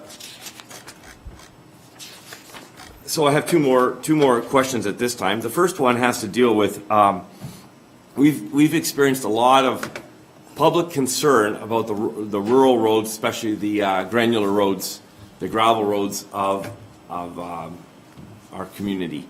And I'm wondering if it's time to revisit our maintenance schedule with respect to our rural roads, especially the gravel roads. We have one application of dust control. That's pretty standard fare. It's been standard fare at least as far in the few years that I've been involved. It probably goes back to 1970 when the whole region was incorporated or whatever. My question is, can we seriously consider increasing the budget by whatever is necessary to put a second application on at a certain time? Sometimes we miss just because of the weather. There's an extreme amount of rain and it washes the application away, or it's a drier year. And I think we really seriously have to budget for a second application of dust control. It's not going to alleviate everybody's concerns with respect to the gravel roads, obviously, but I think it's a small step that this council can show that it is hearing the concerns of the many people who've raised concerns about the gravel roads. I think that would be a small step to, obviously we're not going to pave them all in this next year. And so I think it's a step in the right direction, so an increase to the second application. And then finally, it goes actually back to the recommendation that we find it back in our agenda. I have no clue why recommendation number 2 is stated the way that it is. We're receiving this information, we're asking our questions about it, it's great. And we got number 3, no problem. This item 2 is very curious. I'm wondering why this is here at this time, included in this staff report. So either to Donna or anyone else can tell me why recommendation 2 is here, couched in this recommendation. Through you, Chairman Bell. It's a good question because it is not what I would typically have done. The reason it's in here is when I looked at the capital needs and what the impact was going to be on the capital reserve, it was over $1 million. And we don't have $1 million in the capital reserve. I didn't want to go in a negative position for the capital reserve. So I looked at the road surfacing projects, and I'm asking council if we can use some of the wind turbine settlement funds to help fund those roads. Because I would like to know if it's possible. Otherwise, I will have to come back and look at some way of funding these, and the only way would be through borrowing from another reserve or going outside and getting incurring debt, because we do not have that much money in the capital reserve. Okay, so that actually raised. Of course, council has the option of not doing these projects as well. So if the idea is not to do them, then obviously the funds wouldn't be needed. But that's why this recommendation is here. I find this very challenging and troubling at this time because you recognize that it's not necessarily copacetic. It's not necessarily the way that you like to do things. And I see this as being kind of something to slip in. We're receiving this information and we approve the open house, very different items than what's happening on recommendation number 2. Now, we had a discussion when those funds were approved and we had that whole settlement, and we got the $6 million or whatever it was, or at least we budgeted. We had quite a discussion at that time about where those monies would be spent. We had a staff report that came forward and addressed the roads that were most damaged and needed the most concern with respect to that. And there was quite a kerfuffle about that because at the last minute or that evening there was an amendment proposed, and that amendment created quite a controversy. We don't need to go into that.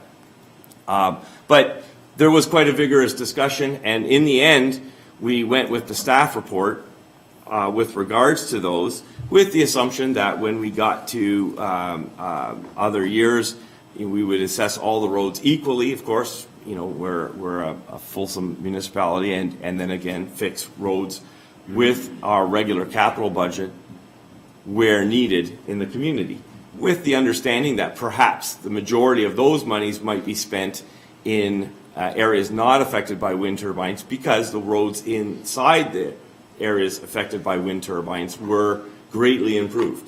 One example was Elko Road, which we went to emergency session and special council meeting and got that work done. And I didn't get phone calls from the residents there. I'm assuming that they're quite pleased that the road got done. But that's that discussion that happened. That road, was one of those that was really busted up. So my concern is I have no problem receiving this for information. I've asked my questions. I have no problem that the budget meeting is on Thursday. I do have a problem that 20 Road and South Chippewa Road be included in this recommendation. I can't support that for probably 2 reasons. I think it goes against the discussion that we concluded in the fall when we received the settlement, and it has nothing to do with what we're generally spending the bulk of the time on. So to me, it's a bit of a kind of a slip through, or maybe some kind of a type of political thing. I don't know. I can't assess that, but it makes no sense that it's here. No. Yes, it is. You're accusing us of doing something. No, not Hang you. on, Councillor Rayner. Let the chair take it. Councillor Rayner, yeah. If you got a question, ask it. So my question is, Don't make why any is it accusations. here? And I've got an answer that's suggesting that it is a little bit odd that it's here. And I gave justifications. Excuse me. I have the floor, please. Unless the chairman takes it away from me. Councillor Miller, you're talking with... Yeah. Okay, so you got your question answered? Well, You're happy with, you're No, okay with that? so I'm throwing it back out there again. Why? It is a little bit odd. Why is this here? Okay, so... And there let's- was There was an an answer, Okay. and Donna, if you'd like to Chairman answer it Bell, again. I just want to clarify, perhaps I didn't make something clear. Everything that was agreed upon in 2017 in terms of that settlement fund it was passed in 2017, so it does not appear in this budget. So the roads that were agreed upon in 2017 are being funded from the roads settlement fund. They don't appear in this budget because they were approved in 2017 as a budget amendment. Correct. This was purely done through me, nothing to do with anybody. Just when I looked at the capital needs, and I know that there's funds in that reserve. And in the report, I state, even after, if this recommendation is passed, there would still be $864,000 left in that reserve. If council decides not to do those roads, then we don't need the funds. It was just really to just let me know, is there a possibility that when financing all this capital, that those funds can be used? So it was to let me know, can I use some of these funds to help finance all these needs? I did receive an answer in there, in the sense that I was unaware that our agreement last year, the one that we had as a council, didn't use up all the settlement monies. And I thought that it used up all the settlement monies. And so when I saw that there was monies being proposed for these projects, I was curious to know why there were monies left over. So that part of the question has been answered. The new question is why are there still road settlement fund monies haven't been spent on the roads that are still, some of the roads were improved and some of them are slated to be improved, I understand, this summer because we didn't get to them last year. Why weren't they all spent? So I thought we kind of worked those two numbers very close. So, And maybe that one's to Yeah, Director of it's- Public Works. it's for Mr. Julian. Through you, Chair Bell, to Councillor Bilesma. If you recall, we brought a report back, I would say it was around July of last year, that identified all the roads that we had assessed that were damaged by the wind project. We had an estimated value at that time, and prior to that, our estimated values were what we used to base the settlement with that wind corporation. Excuse me. Through, if you recall also, we had advised that we probably would, if we had tried to push that through in 2017, tender prices would be, it probably wasn't achievable for time-wise, and because of that, the tender prices would be through the roof. Excuse me. So what we did was we circulated the tender, and we had a closing date of late 2018, which was very favorable to the contractors, and we had very aggressive pricing because they had guaranteed work to start right out the box in 2018. So what you're seeing at the leftover is the result of aggressive tender pricing. So we got a tender settlement based on what we thought the roads were worth, and that's part of the thing when you're doing an estimate. You don't have, until you have a tender, you really can't confirm. So you do take your best shot, your worst case scenario, if you will. And we had a value here that we negotiated, and we ended up with all the roads that were in, particularly mostly in Ward 2, thank you. And the tender value was just lower. So that's the result of the savings. See, I like that answer. All right, I really appreciate that. Now, I asked a lot of questions, and some people get upset, but I got to the bottom of the issue, and I really like that answer because that's one that makes sense to me. I have no problems with, I have problems with 2 being slipped in here, but I can support the general principle, so, that's great. I'm glad we can use those savings to go farther. And I have no problem. I just wanted to, that makes sense. That's a really good answer. I like hearing those answers where we save money. I think at this time I have no further. Thank you. So you do recall that discussion and all them documents? Oh, yeah. But this Okay, was so- new information, right? Well, not really, but had you gone The back date? to staff and asked them, they would have dug out the reports from last July and all them discussions that took place, and you're right, they were quite, they were good Yeah, discussions. but we had So, good savings, so I'm that's glad you good. got it. I'm glad you got your answer. Yeah. So point of order, Mr. Chair. Sure. So, with respect, I waited till the councillor was done. I didn't want to do a point of order while he was talking. Okay. But the point of order, and now that you've acknowledged me, is that twice the councillor has said that staff had just slipped it in number 2. I don't really think that that's what the councillor meant, No. but it's not good terminology to say that staff just slipped it in, because that means that staff did something that was not right to do, and that's not the case. So I just wanted to make that. Yeah, and Mayor Joyner, I agree, and that's why there was some leniency. I want everybody to have their say tonight. Let's get it out there, and let's be honest, and I'm sure Council Bilsman realizes that. Well, Sometimes it was a little I agree, so. unorthodox, perhaps, so we're maybe is the good. word. We're Yeah. good. Councilor Chichak. It's your turn, believe it or not. Yeah, he's done.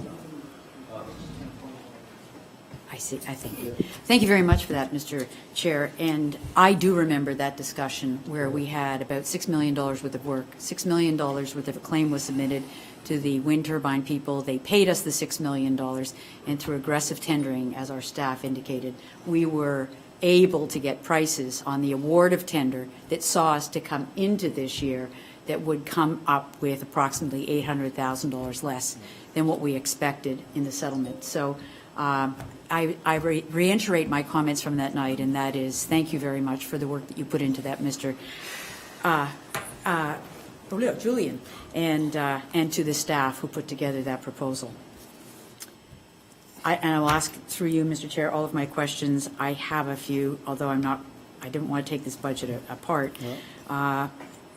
In fact, the nature of my questions would be at a higher level, because this isn't the night where we have all the information.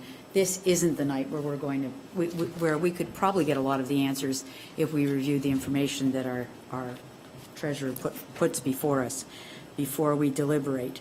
And for that reason, I want to commend you for this high-level overview of a draft first time through. We did ask you to keep the numbers small. I remember that, through you, Mr. Chair. But I agree with Councillor Bilsma. It would be neat if the last two slides could be just a little bigger for our aging eyes. And so either that or you've got to give us bigger screens to take home. Anyway, I do commend the staff for the work and effort that's been put into this, given the number of changes you faced. And my first question, Mr. Chair, was going to be about item 2, and it was because I felt that it might bring out misunderstandings, and the treasurer has indicated that. So a recommendation from the staff suggesting that at the appropriate time, at transfer or utilization of the road settlement money to offset, augment, or in some way reduce the capital expenditures for the year is probably all we need now, rather than discussing who gets what. But I understand totally, in looking at the $1 million of potential cost, that the principle is you want to know if you can use the money. So I don't know that tonight I want to award it to projects, because that would be pre-budget approval. And I would hope that if we did an amendment, it would just be that it all comes forward at the right time, the same time. Thank you. So Councillor Trombetta, through you, Mr. Chair, did ask a question, which I'm not sure if I heard the answer, and that was, while we're looking at the high-level budget, we normally do have another opportunity to go through in some detail after we've had the chance to look at the entirety of the budget.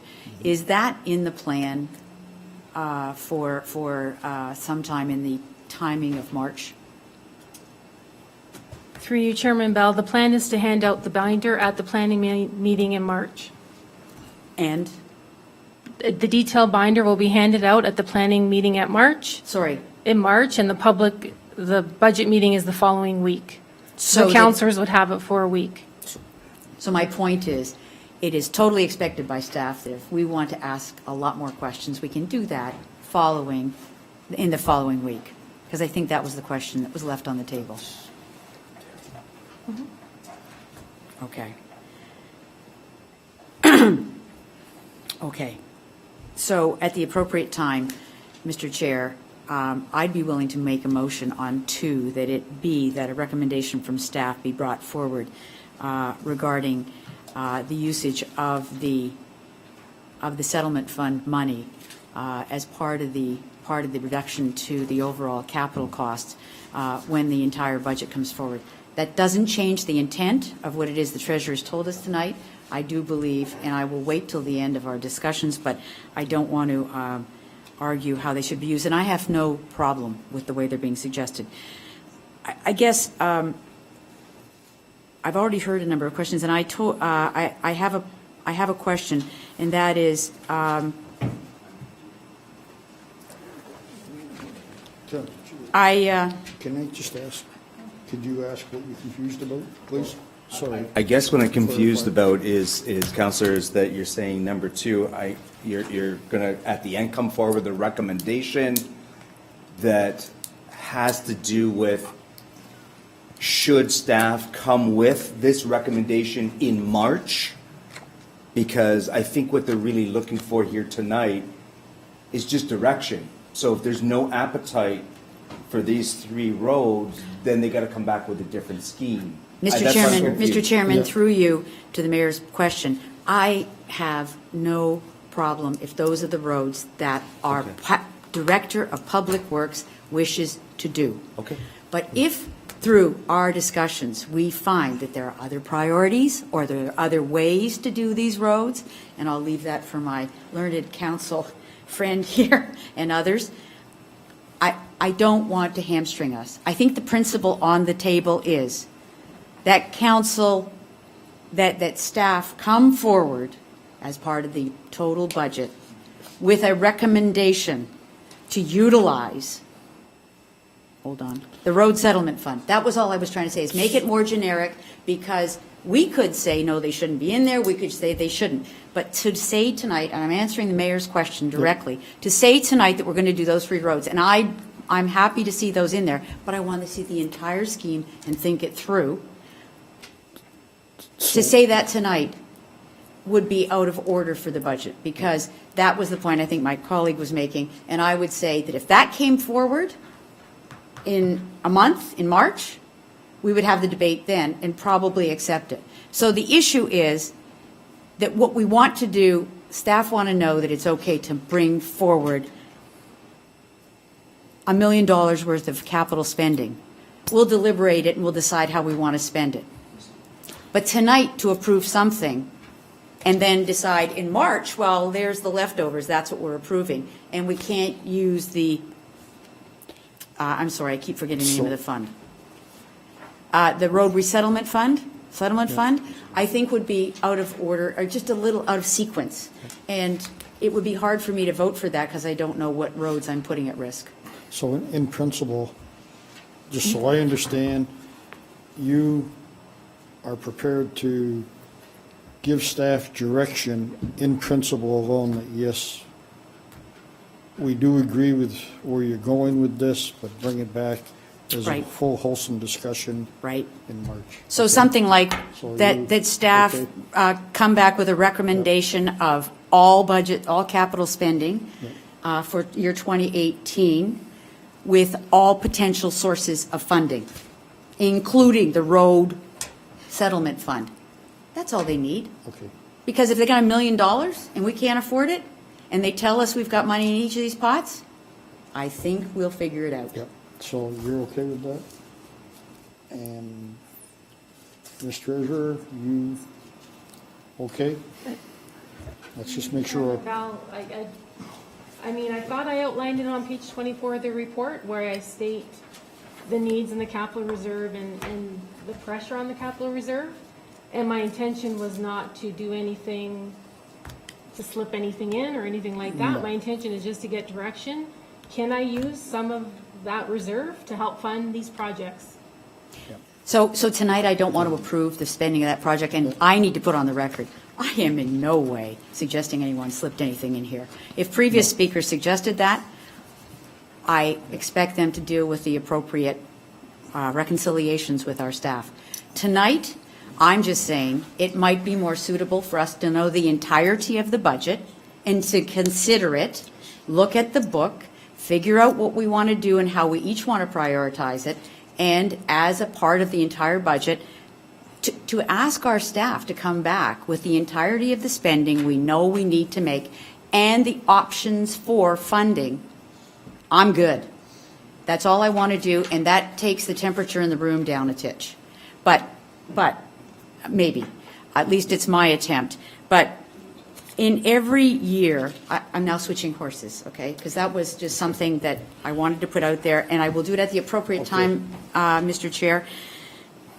I just want to make sure that we understand that the first day that this community decided to be a community, they cobbled their stones together, and they put together a budget. That is in the base. And every year after that, we decide what is the priority for that. And if we don't need it, we don't raise the budget as per inflation. Am I correct, through you, Mr. Chair? If we have enough money in our base budget, we don't raise our taxes. If our priorities are such that we don't need to raise money, the base is sufficient, the recommendation staff come forward with is no increase in taxes. Is that it? Yes? Yes. Sorry, there's a point here, all right? Because we don't always see what drops off. 4 years from now, when the Y drops out, it's coming out of our operations, it's in the base, it's $40-odd thousand, and it will likely be that we will have another priority to put onto it. And as we grow and age, we will have other things to spend it on. So the money that we started our budgets with in 19 or 1800 or 1900, we spent it on those things. And today that same base is in there, but we're spending it on different things, not water troughs for horses or various other things that were in the original budget. We use it now for other things. Am I correct? Yes. So, my point is that today, in this budget, you are suggesting that we have a number of things that would come up with a 7.83 budget increase to this community overall. But that because of additional funding opportunity sources that might be used, the overall impact to the community is 3.91%, correct? So it's a balance, a total. This is what went up, this is where we found new money, it's now 3.91. I just needed that on the record, because every year we're going to change things. And every year, we will direct the money to the biggest priorities. Am I correct, through you, Mr. Chair? Yes. Thank you. In fact, some of what we're doing today in Ms. DeFilippis' concern about capital is we probably didn't spend enough over the past number of years, like so many other communities throughout Ontario. So anyway, my point is, my next question is, the average property value in West Lincoln this year, Mr. Chair, that staff are using for the average impact, what is the value of that average house property? Just so we have it.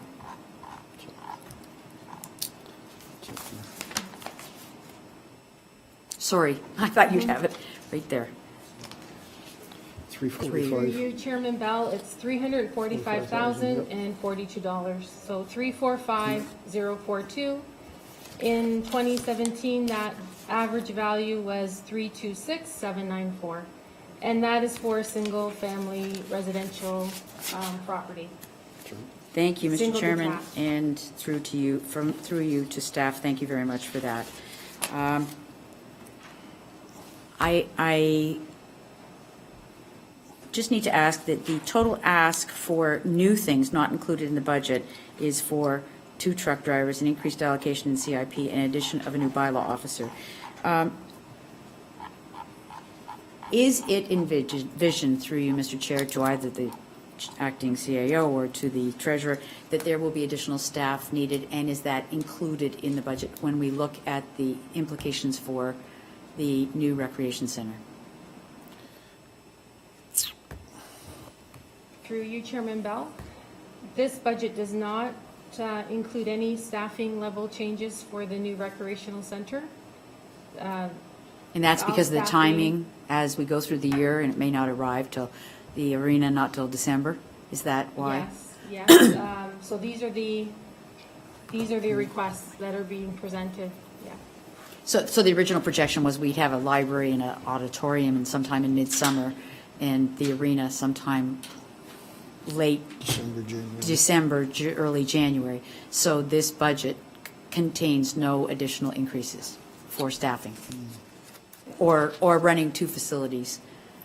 Through you, Chairman Bell, under the recreational area, we've increased water to take into account that the splash pad would be opening. So I believe we budgeted $18,000 in addition in that area. We've also contacted our insurance broker just to get an idea. Because we have new assets, our insurance premiums will go up because it's based on the value of your assets. So we have factored that into this budget. Those are the 2 main areas. We've also looked at some of the utility costs because the building will be open. So those costs have been factored in, but no staffing. Thank you. Yes, as I stood in the facility yesterday, wasn't it yesterday? Yeah, yesterday, I thought, this will need to be heated and maintained until the other one opens. So, okay, that answers that question. Hang on a second. I apologize. Truly. 40. I know, I was concerned on the 10-year plan, the increase in projected costs that are coming at us. And do we not, or do we include in each of those years an inflation factor? And it's just that the increase in base costs for some of these items is outstripping what was built in? So in 2021, that $43,000, if we bought it in 2018, would it be worth $39,200 or something? Through you, Chairman Bell, the individual directors are responsible for their budget plans, and I know that inflation is factored into these figures. In addition, there could be new items added to the 10-year capital plan that were not in the 10-year capital plan in the prior year. So that also adds to the increase.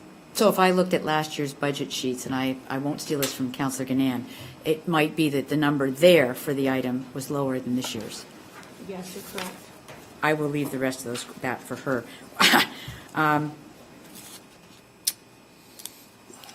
The new fire radio, it was talked about the fact that the maintenance is free.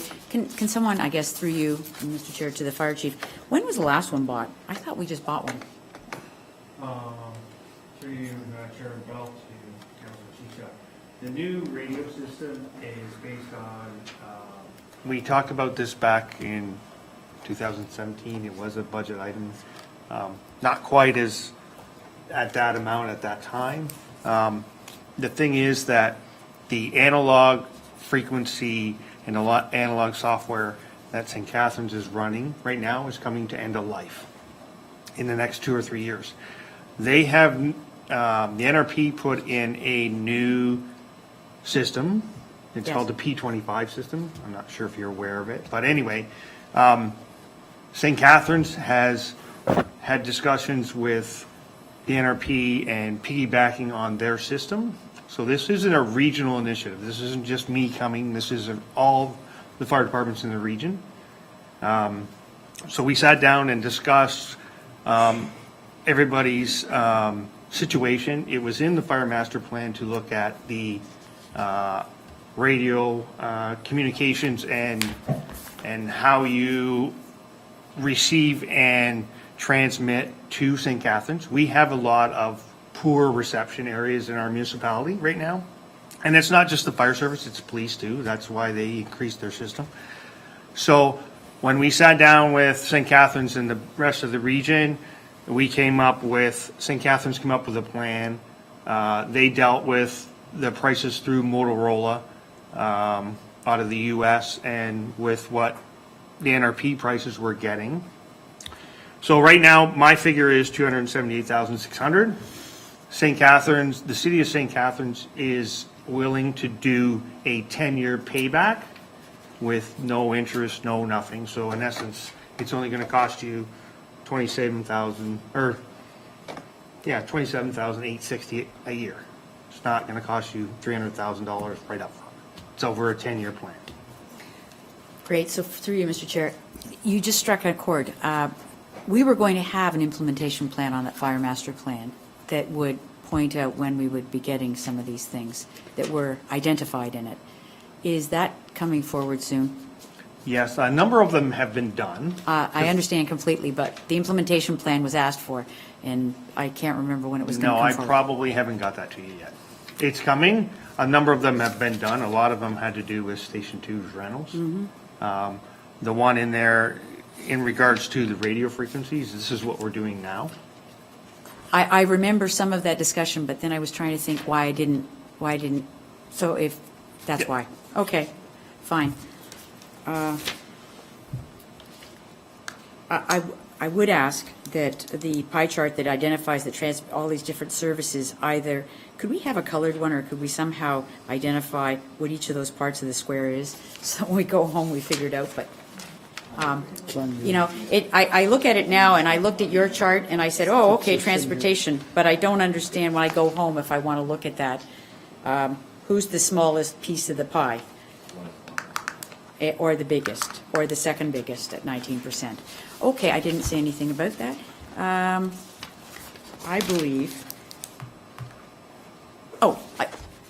as to the parquet, and that's Mr. Treble, who's not here, I guess what I would have to say is that the plan that we saw was brought to us a couple weeks ago, and the whole idea of it is to offer streetscaping, if I'm correct, and tell me that I'm thinking about this correctly. It's to offer streetscaping. So no matter what happens in that quadrant, if the CIBC building were to not be there or whatever, even if we didn't want it to be a parking lot, what we've added is a perimeter closest to the road that would have benches, trees, and an opportunity for a softening of that corner and for people to use. So the minimization of any kind of investment waste is there, because we probably could save that softening to that corner. Well, you could do that too. Just remember, I park there regularly. No. Okay, my another question is the water meter replacement, and I'm not going to get involved in this. All I know is that through a different place and at different meetings, there are water meters that can be read remotely, and there's a chance to piggyback on the transfer of information on towers that exist through our other utility partners in the region. Are we looking at new types of meters? Because some other municipalities are not, which means that you still have to drive down the street with this little thing, because I think we've moved to that, haven't we? Through Chairman Bell? Yes, we only put in radio meters now. We are aware of the technology for the towers, and we've been discussing that perhaps we would make that part of, I'm not sure if I'm going to say the right planning term, in a subdivision agreement that they would supply the towers, so that way we could do the reads remotely from the office. But we are aware of the technology of those towers, yes. It just so that you do have partners out there, of which some of your partners, we are shareholders, and those people have towers that could probably hold your reception equipment, so you wouldn't have to have anybody build a tower. You might be able to piggyback on that. Just something I know. And I guess the planning dollars that are in here, Mr. Chair, are the urban boundary expansion. That's what we think we have to put in, because the studies could amount to $500,000, $600,000, $700,000. But we're anticipating, through the motions that have already been approved by council, that those will be passed on to the developers. Am I correct? Okay. I mean, they're going to be a lot more than $100,000 is my point. And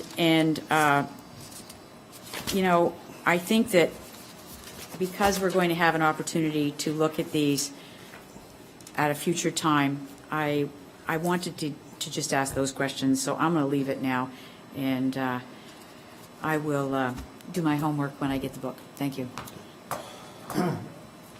CEO. Through you to Ms. DeFilippis, just a clarification. In the recommendation number 2 in your report that outlines the road 20 road between Abingdon and Westbrook, 20 road between South Grimsby, or Regional Road 14 and South Grimsby 8, and South Chippewa between North Chippewa and Regional Road 14. Are those listed on the 10-year capital plan for 2018 budget? Through you, Chairman Bell, they're listed on the 2018 capital detail, and they're also on the 10-year capital plan is summary, so council wouldn't see that, but they're on the detailed 2018 recommended capital budget, which I've put it up on the screen, so it might be easier to see. Through you to members of the committee, I'd like to explain that the value of having this recommendation on here this evening was not to identify necessarily the roads, but was to give the opportunity for the treasurer to use those funds in the amount of $598,974 from the Settlement. from the road servicing settlement, so that she didn't have to go and look at borrowing from reserves that are low or going out to borrow externally with a debenture. So it's not necessarily the roads that are sitting here, but it's the method of financing those roads. So if everybody has a concern with the fact that those roads are listed, and they're only listed just to match with the number, then we could just say, in line with the capital plan that's been presented, and she will be able to use that money because she's already prepared her budget with that in mind. So if there's a concern about the identification, which was just done to make that correlation in the amount, then you could remove that and identify it to the capital plan. But once budget comes, you can make changes. So I just wanted to make that clear, that this is just a financing option that she is presenting for the budget. So if there's a concern about how it's worded, that's fine, you could change the wording, but I wouldn't take out the source of the item, because she should use that money so that she doesn't have to go outside and borrow. So, With my motion, Mr. Chair, that is exactly the point I was trying to make, is that council authorize usage of the road settlement fund in funding part of the capital budget being brought forward for 2018 would provide us with the awareness, would provide staff with the awareness that we're willing to utilize it, but how it's used and the capital budget that's approved is still open for discussion when we get to it in March. That was the only thing I was trying to do. You can use it, you can talk about wanting to use it. If somebody decides they don't want to use it, they can put their motion forward. That wasn't my concern. It was simply to say, if staff want to know that it's okay to use it, put it in there tonight. And then we approve it when it's done, so that everybody and their ward, what would I say, the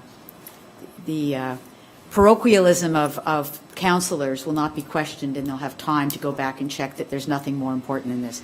That's all I wanted to. So, again, we're just saying to our treasurer that in principle, yes, include it, and at a later date, we'll determine where it's going to go. As part of the complete budget for 2018. through you, therefore, to Ms. DeFilippis, if we change number 2 to read that council authorized the transfer of $598,974 from the road settlement fund in order to partially finance road resurfacing projects and not list them, that would work for you? Not for me. It wouldn't be the transfer, it would be the utilization. Because if you're going to use it, you'll transfer it when you use it. So it's only that you can use the funds. To transfer it right now is redundant because we haven't approved anything in our capital budget. So I want to utilize it as part of your funding sources. And that, to me, would be appropriate as staff bringing forward a recommendation. It's up to us as to when we transfer and what roads we do it for. Yeah, just. Yeah, okay, go ahead. I'm sort of confused, and and I kind of agree that this statement for number 2 is confusing, because I remember last year, and correct me if I'm wrong, members of the committee, that we sort of came up and we agreed with it on council that we were doing, because of the road use agreement, was doing Port Davidson, and then that was always slated for the capital, that money was transferred over into Ward 1. So we came up with a council agreement with those sufficient funds from Ward 2 that were pretty much was slated from the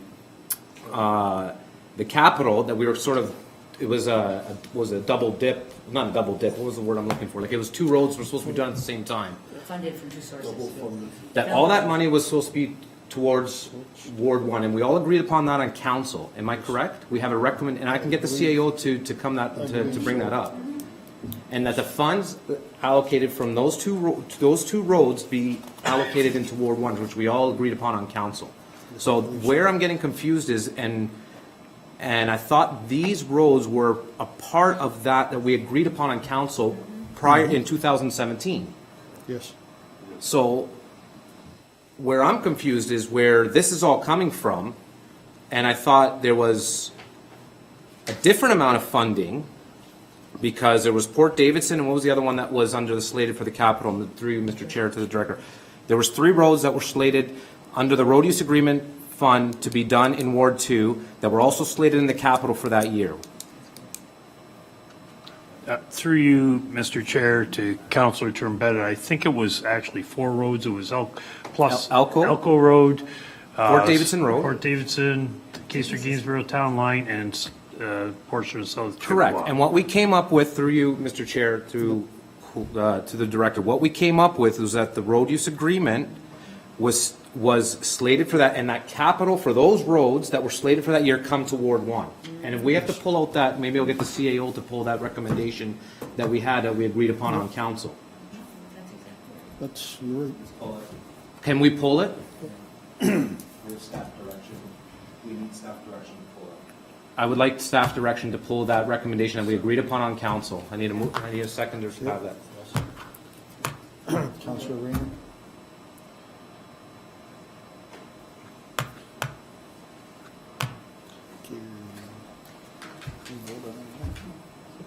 You know, Mr. Chair, just to my motion that I'm trying to get on the table is, I totally agree. We said that what we were going to do is we were going to use the settlement funds to to pay for all the roads that were there.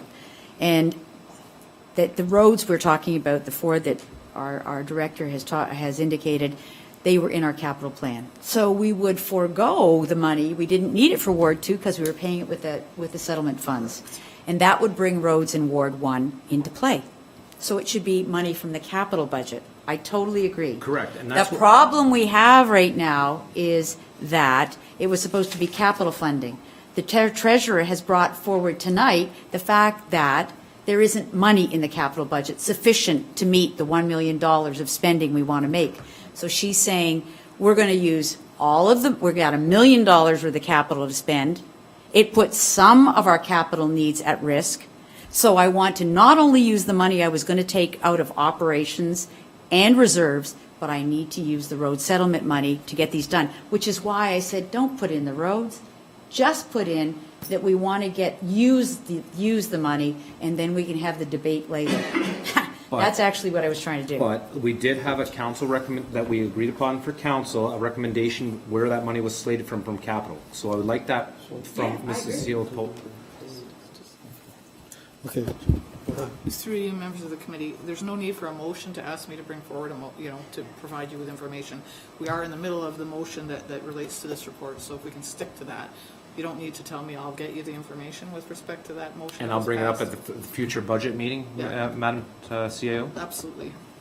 What's on the table right now is the other motion, and to put one in the middle of that wouldn't be appropriate. So I would deal with what you have before you, and perhaps we're looking at an amendment to number 2, and the question goes to Ms. DeFilippis, would it be Yeah, but- effective for you if number 2 was listed? Excuse me, Ms. Seal, but without that motion, without seeing what was transpired on that council meeting, how am I going to vote on this? Because I don't know what was written in that. I don't know what was written. So my colleagues next to me is saying refer back. I don't know what was written in there. So Through you to members of the committee, again, you will have the opportunity at budget time to make adjustments. no, and I understand This- that. But for me to vote on this or not, it's pending on that. For me, for my own personal vote. So what's been asked is, we've asked staff to bring back the report. This recommendation tonight will just get referred back to council. Perfect. That's fine. That's what'll happen. That's And fine. then we'll look at it and we'll decide what is going to happen. That's fine, Mr. Chair. At that point. I believe, looking around the horseshoe, we all agree, that's what was said. These roads are included, the funding is coming out of capital. So if We it's wanted going to put this money here, transfer it, so we can cover. There's no sense borrowing money when we have money. That's basically where we're at with this, so we're not gonna get any answers until it all comes back and all the reports are in place. Okay. So everybody's good? Yep. Good. One more from, Through you, but number 2 is still required in order for Donna to finalize and present her budget on Thursday. So if you leave it there, you can still make adjustments at budget time. It's not going to change your ability to make those adjustments. I is what still I want want my to say. amendment on the table. Yes, your with your Yeah. amendment, Yeah. absolutely, yeah. absolutely. Thank you, Mr. Chair. Mayor Jones, sorry. Good, thank you. Good clarification, everybody. I like that. And good questions all the way around. And number 2 was it was really good to clarify how we got to number 2 and how Donna got there. My question is, and I want to thank Councillor Chichuk for bringing up the fire stuff, because actually I have conflict usually, but I will ask this question of Chief. On the Township of West Lincoln budget 2018 under departmental budgets, it says $30,000 additional cost for new fire radio annual maintenance fees. Is that additional new money, $30,000? Because weren't we paying for maintenance fees already? Through you, Chairman Bell, to Mayor Jordan, no, you were not. Oh, we weren't, No, okay. you were not. Okay, so these are So the absolutely maintenance additional fees will fees. be anything that needs to be fixed. It goes to their, the text that they supply, because it's all through the NRP. Gotcha. Okay, Okay. thank you. Again, thank you to Councillor Chichuk for the base and truck radio replacement and teasing out the questions about the P25 system, the fire master plan, and the fact that, Chief, thank you for explaining to us that it's a 10-year payback with no interest. So in actual fact, we'll be paying back $27,860 per year. That's a little bit an easy number to swallow than the whole $278,000. So thank you for that. Again, good questions all the way around from everybody. I do want to go and tease out kind of a question that Councillor Balsma had here. He was on a good path there. He was asking the Director of Public Works, thinking about a second coating of the dust control. And I guess my question to you, Mr. Julian, would be, how much would a second application of dust control cost the township?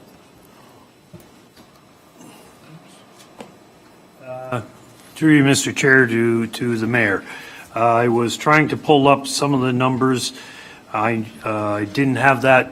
I don't know if you recall, we did a 2-year tender shared with Wainfleet, so it was a 2015.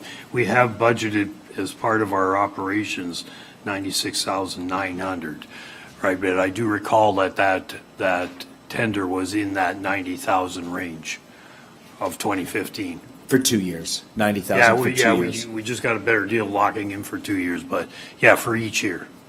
Okay, so if I was taking 90,000 for 2 years, I'd say $45,000 for 1 year. No. 180 for 2. Yes. Okay, so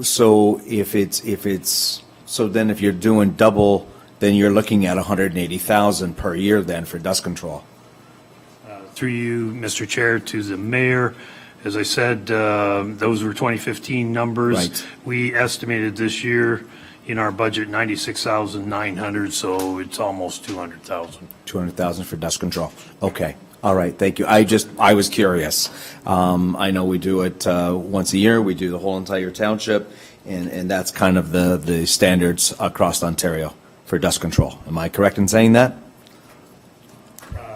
Through you, Mr. Chair, to the mayor, it's, there's no real standard. It's a question of budget, I would say. And some years you have a better year for dust, depending on Mother Nature, right? But it's a budget Depending how much rain you get. application.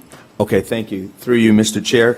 I like the line of questioning about the downtown parkette, and of course, that is PRIP money, public realm improvement money, and that is money, as Donna and Ms. DeFilippis has said, comes from the region. It is up to $100,000 that we could get from the region, and then, as she said, there could be some provincial and federal money on top of that too as well.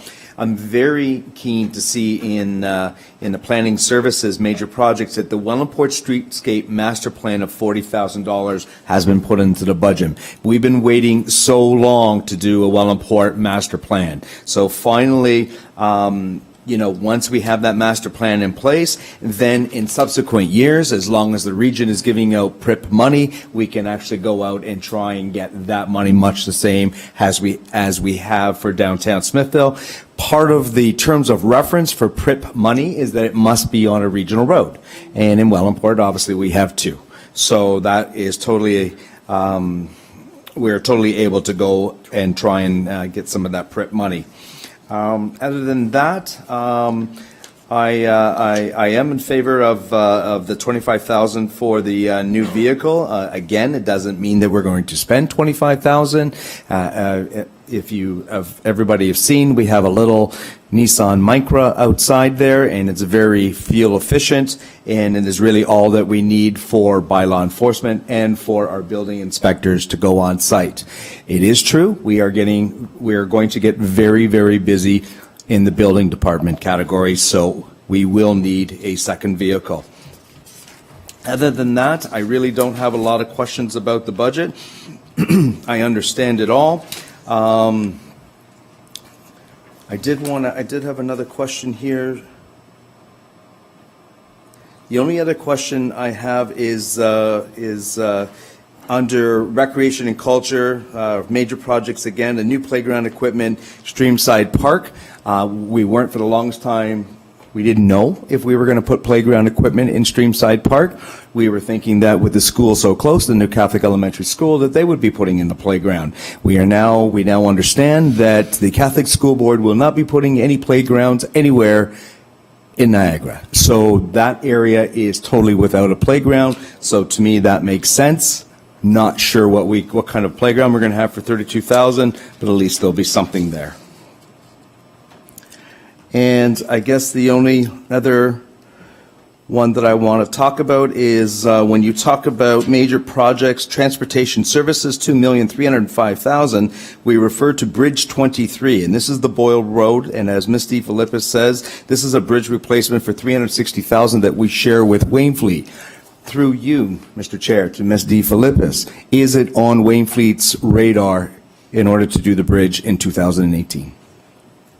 Through you, Chairman Bell, we verified with Wainfleet prior to putting it in this budget. So yes, it's on their list. It's on their list, but they haven't concluded their budget, or they have concluded it for 2018? They have completed their 2018 budget. Okay. Thank you, Mr. Chair. Councilor Godin, you're next.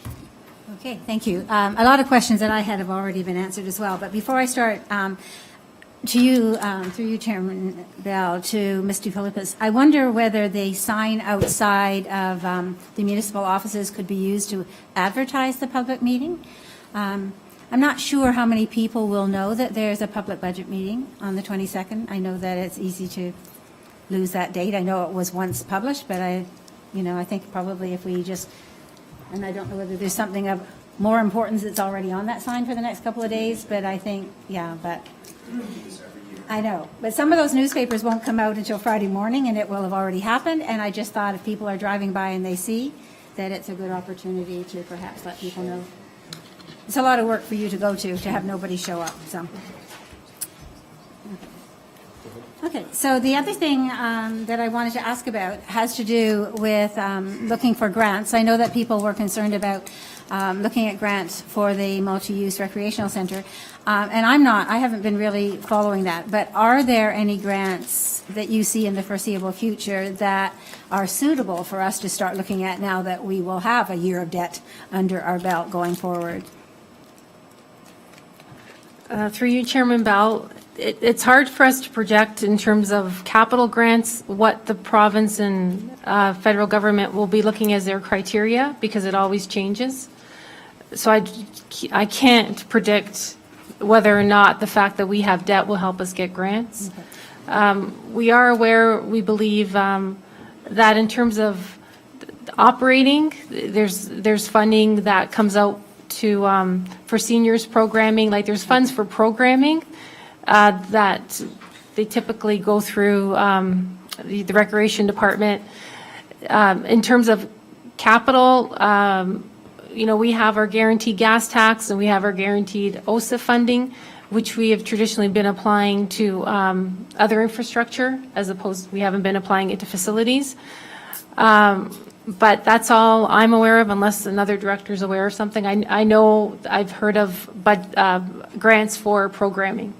Okay, I was thinking along those lines too. I've noticed as I have been looking that there have been a lot of things available for the seniors portion of things, or for youth or whatever, and I just didn't know, because I know that we're a little bit short of staffing in a lot of ways. I didn't know if somebody was watching those kinds of things, or whether it was just up to each department to keep an eye out for what's available, or whether we had a central way of looking and actually pursuing grant opportunities. So that's good to know. But I think going forward, that will be something that we need to keep an eye out for sure. Okay, back to some very specifics. Not to pick on the fire department chief, but I did notice that as I pulled out last year, that we were looking at, and I know that the 10-year, looking forward 10 years, I was informed very clearly last year when I asked about the Wellandport Library being pushed back to 2022, that that they are just placeholders. So I'm well aware they're placeholders, and I'm also well aware, and have read many times through the master fire plan. So I know that we need to be looking down the road, especially at Stock. But we are at a time when we have a lot of things that have been imposed upon us. So I was glad to hear the question asked already about radios, although the estimated amount last year was $120,000, and so it's double. I think you've explained that a little bit. What I don't know about of the new amount, is it additional $30,000 on top of? Like I sort of lost where that went, because first of all it was 120, and then when Donna went through this, she talked about the 30,000, and now we've got the 278 divided up over 10 years. So just, will you clarify that for me one more time, please? Through you, Chairman Bell, to Councillor Cadet. Back in 2017, we Right. put in 130,000.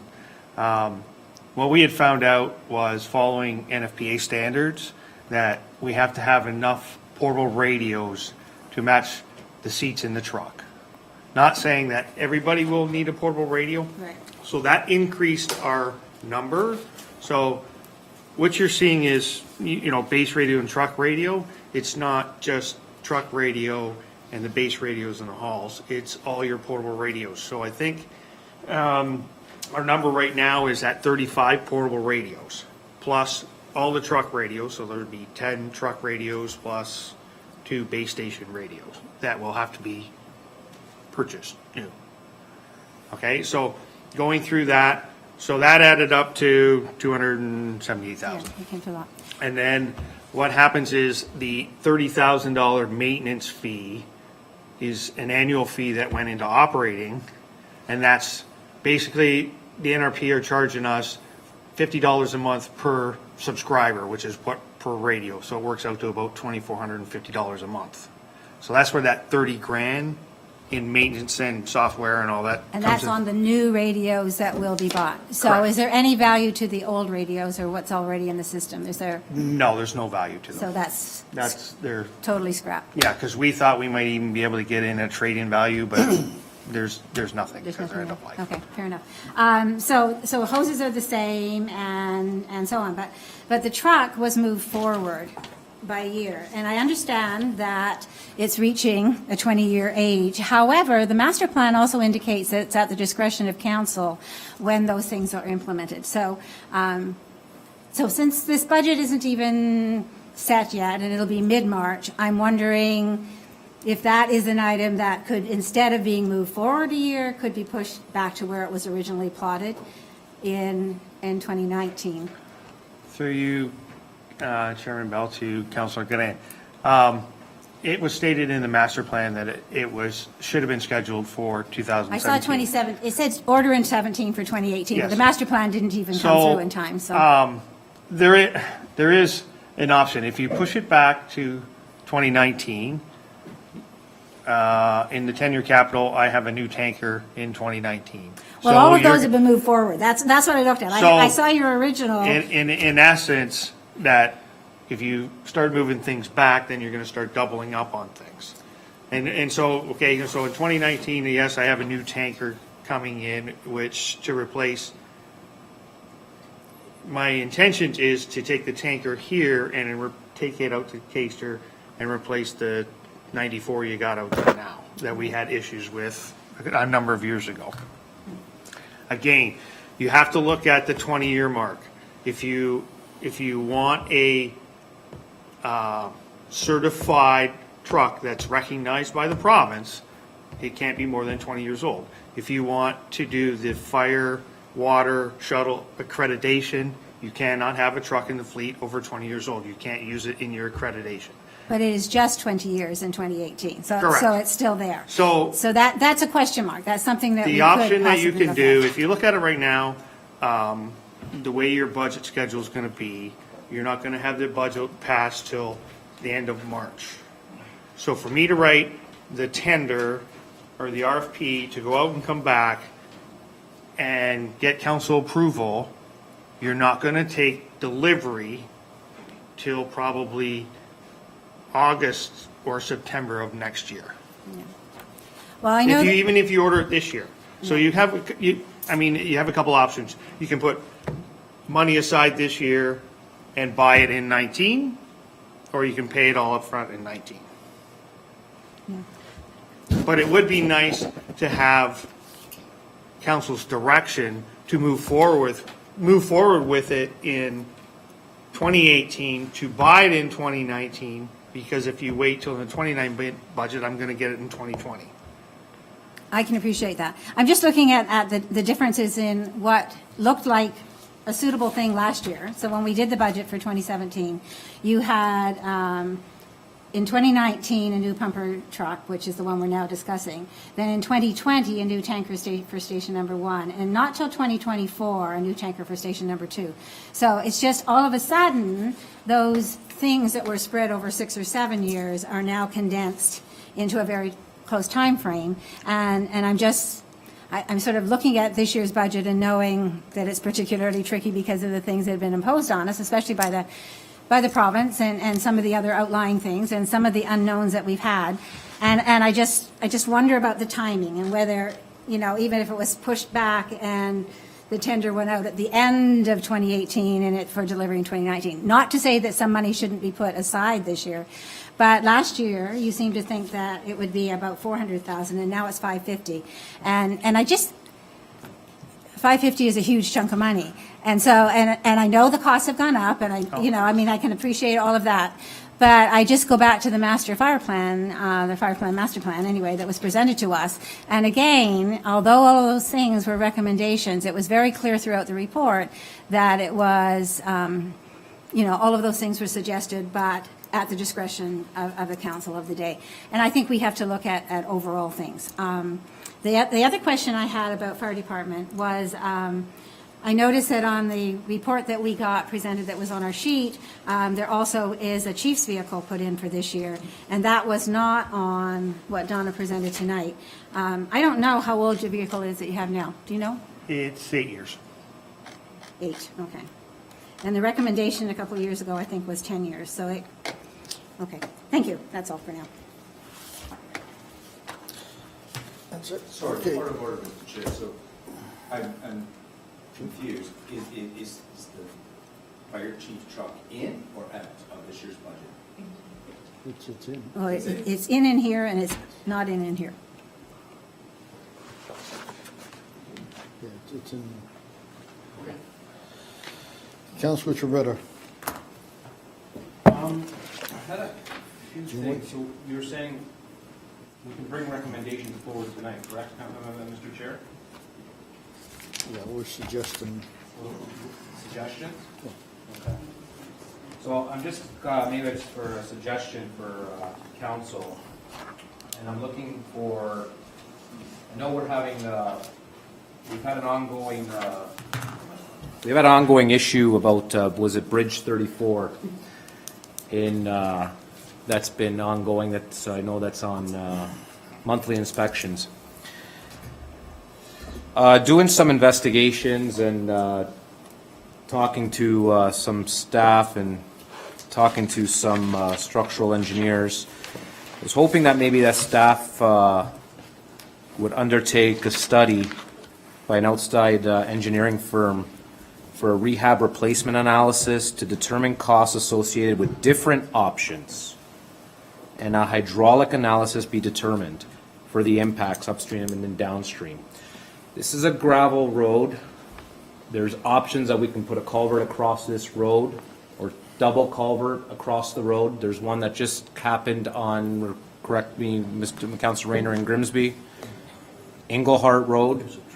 It was a triple culvert. I think if we get this analysis done, it will help alleviate a huge cost of redecking and putting a whole concrete bridge deck across that stretch of road. So I would like to hopefully see that been hopefully considered by our colleagues around the table for a study to be done for putting culverts across to help, because obviously this bridge is under inspections. So that's one thing I would like just to, when we talk further as we get further into next month. So Mr. point of clarity, Mr. Chair? And so what the councillor is looking for is money to be put into the budget to do a study. Is that what he's looking for? Correct. Okay. Correct. I have the cost figure, but I don't want to throw out cost figure, Mr. Mayor, what it does cost. It's not a crazy amount of money, but it's just, I don't want to throw out until the staff actually comes back with the actual number, Mr. Mayor.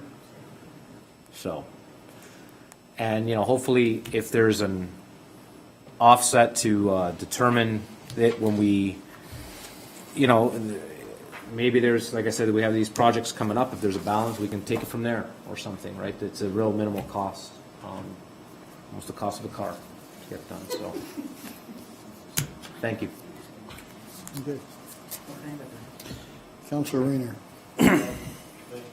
Just one quick question. Maybe I missed it, but through you to the chief, when you mentioned this radio, it's a deal over 10 years, so it's actually $27,800 a year is what it's going to cost us. Is that correct? Through you, Chairman Bell, to Councilor Ring, yes, that's correct. Okay, so, but the number is down here at 278. Is that what should be down here, or should it be just the impact of the budget this year is 27,860? That's why I'm confused. It looks like we're paying the whole thing up front, and the chief's saying, no, it's 10% over 10 years. Correct. Through you, Chairman Bell, whenever we present capital, we always present the gross amount of capital. Schedule, I believe, C and D in your report breaks down each capital project by funding source. So we always present gross, so the gross cost is 278, and that's why that's appearing on whatever you're looking at. If you look at the detailed schedule, we do have a column that's called intermunicipal loan, and that's what we're calling the funding source of $250,740. And that's a loan from St. Catharines for 10 years to help fund this project. Through you, Mr. Chair, with the director, the implication though is 27,800 is the budget. Is that correct? That is the required transfer from the fire reserve, 27,800. So this number of 278, through you again, this number of 278 is not used then in your calculation to work out the tax rate. It's based on the 27 that you used, correct? To clarify, when we talk about reserves, in the operating fund, we transfer funds into the reserve. So included in the operating fund is a $300,000 transfer into the fire reserve. When we look at capital, we're taking funds out of the fire reserve. So when you're looking at capital and something's being funded from a reserve, that's not hitting the operating fund. However, what's impacting the operating fund is when we're putting the funds into the reserve. So the $278,000 or the $27,000 is all being funded through the fire reserve eventually. So when we're looking at what we require to put into these reserves, we have to look at 10 years and say, okay, what do we need for the next 10 years so that we will have the cash to fund these projects? Okay, so, Mr. Chair, through the director, so what you're saying then is this goes into the reserve, so next year, this will not show up again because the money's already allocated and we just take it out every year for the 10 years, is that correct? Through you, Councillor Bell, what you will see is in the future, in the fire operating budget, we're going to have a payment of a loan, and that payment of the loan will be funded through the fire reserve. Councillor Bourgeois. Go from the list. Thank you. I had a lot of questions before, and a lot of them were answered. One that I'd like to tease out just a little bit more at this time is that idea of putting a second treatment of dust control on in the summer. And two ideas that I want to float, and I don't know if we can have a fulsome discussion or whether that can be solved. It certainly won't be solved tonight, but one of them has to do with increasing the amount, not necessarily to double, because we understand that dust control is affected by weather just like our winter control is affected by the weather. You know, certain seasons, certain times, certain summers may need more or less dust control. Maybe we need to adopt a plan where we have an average amount, increase it so that we have an average amount that allows us some flexibility in certain years to do more dust control than other years. Or we revamp winter control and call it season control, and we add a sum of money to winter control, currently rename it season control, and it allows us even more flexibility on the assumption that if we have a bad winter, we might have a good summer, and we have a good summer or a bad summer, we'll have a better winter. But across 10 years, we have this flexibility in the program, in that fund, to perhaps do an entire second application of dust control in the summer. Sometimes maybe only a 50% application of dust control, sometimes just the one application. So something that allows the flexibility so that in the event of poor conditions that generate extra dust on the gravel roads, we have some flexibility to, assuage the, complaints and concerns that people have on some of those summers where, for whatever reason, dust control wasn't effective, or we may need more. So I don't know if it's if there's a solution, we just do a summer control fund, or whether we double it, put it into a winter control, call it season control, and allows even more flexibility. But I think we have to give serious concern. There's no law stating that we only do once. There's no law stating that we can't do more. We are in a region that has higher than average road usage, gravel road usage. And so I think it's appropriate that we recognize the fact that we probably have more people traveling down some of the gravel roads than, say, they do in Timmins. So Timmins doesn't form part of our regional policy or provincial policy on dust control. We have that flexibility, and I think what I'm suggesting will allow us the ability to have that flexibility without necessarily impacting each budget each year. I just wanted to further the discussion on dust control. Thank you. Councilor Trombetta. Yes, thank you, Mr. Chair. Not that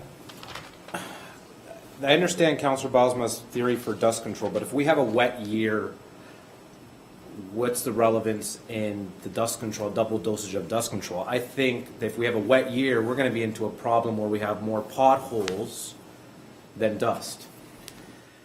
So his theory, not saying it's a wrong theory, if we have a dry summer, it works out because, extra dust control helps out if we have a huge dry summer. So his theory works out. But if we have a wet summer, I think that we have to have a balance of gravel instead of dust control. Like, we have the dust control option in there. I'd like to see maybe possibly more of adding more gravel to these dirt roads to get rid of the pothole problem we have. The dust control doesn't get rid of the potholes.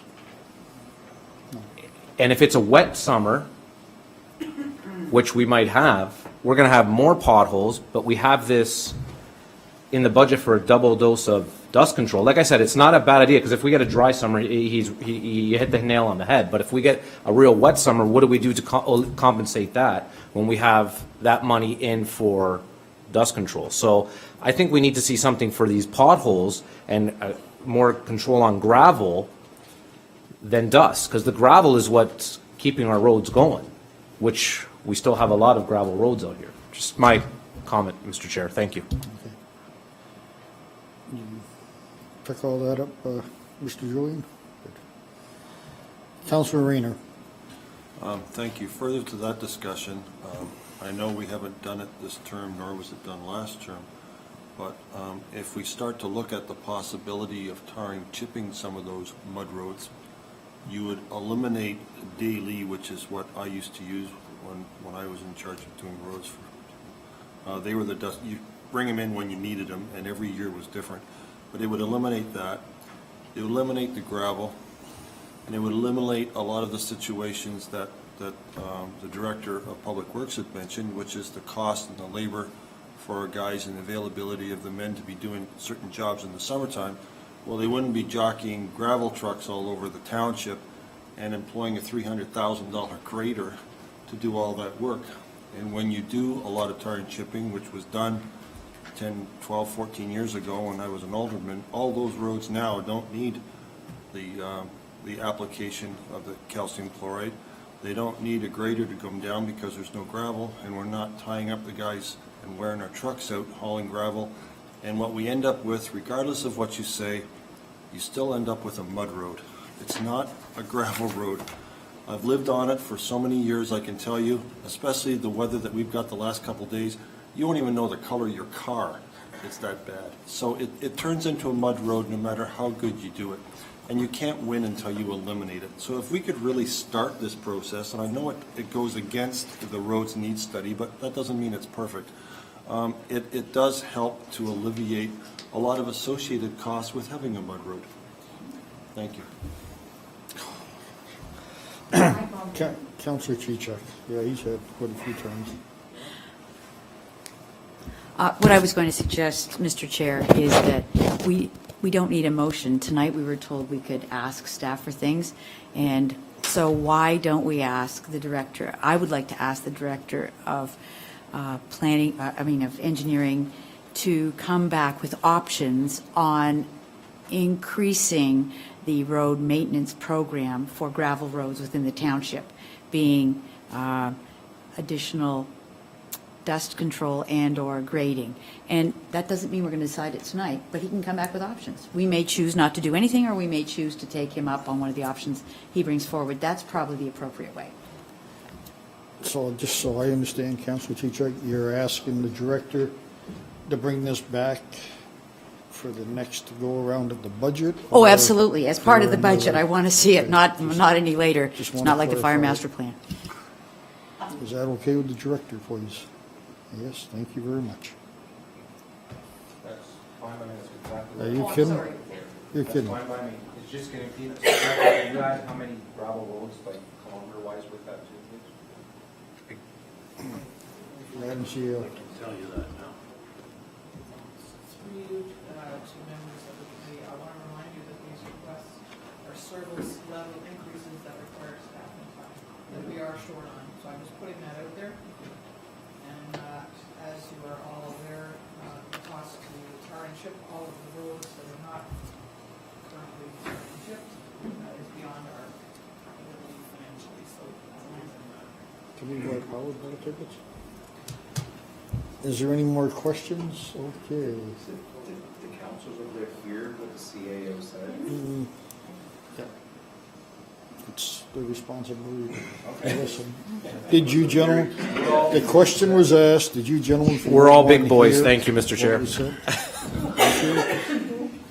Councilor Billsman. Yeah, just, I don't, Sorry. I didn't see the director there. Quick question he's going to answer. To you, Mr. Chair, and through you to the members of the committee, I can give you some rough numbers now because I have some of that information. We have 133, I believe, kilometers, centerline kilometers of gravel roads. Our budgets, for example, of just pulverizing one road based on a cost per meter, which was based on the 2017 Norjon tender, we're using is $108 a meter, so you can multiply that by 133,000. It is very cost untoward.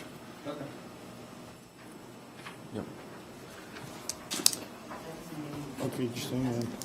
No. Okay, Councilor Bozeman. Yeah, just, this is not really a budget, but a comment. These council chambers keep getting hotter and hotter week by week. Can we get some air conditioning in here on the budget? The point is it is very hard to concentrate after 9 o'clock when the temperature is 76, 77 degrees, 77 whopping degrees. Like, I know every week we kind of, Cheryl and I just sit there for different reasons. We have probably, I don't know. And we are just, it's always 2 degrees hotter on this side of the room, and normally Terry's sitting here. But little comic relief, but I need some physical relief, and like, is there a way we can keep this at 70 degrees or 71 maybe? Can we get the maintenance people? Dying. I turned it off and it goes up. I don't understand it. I will have someone look at it. It's a mystery. I may suggest it's just our body heat tonight.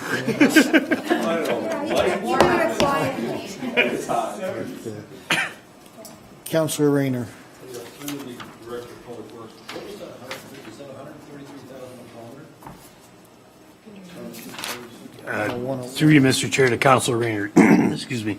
Yes, we have 133 kilometers of, centerline kilometers of roads. Gravel roads, we'll disagree there. The cost right now for polarizing one existing road is, I've got 105 to 108,000, depending on which year you're in, per meter though. So you have to multiply that by 1,000. So what's your number per kilometer of tar and chipping? $105,000 a kilometer, 105 to 100, yeah.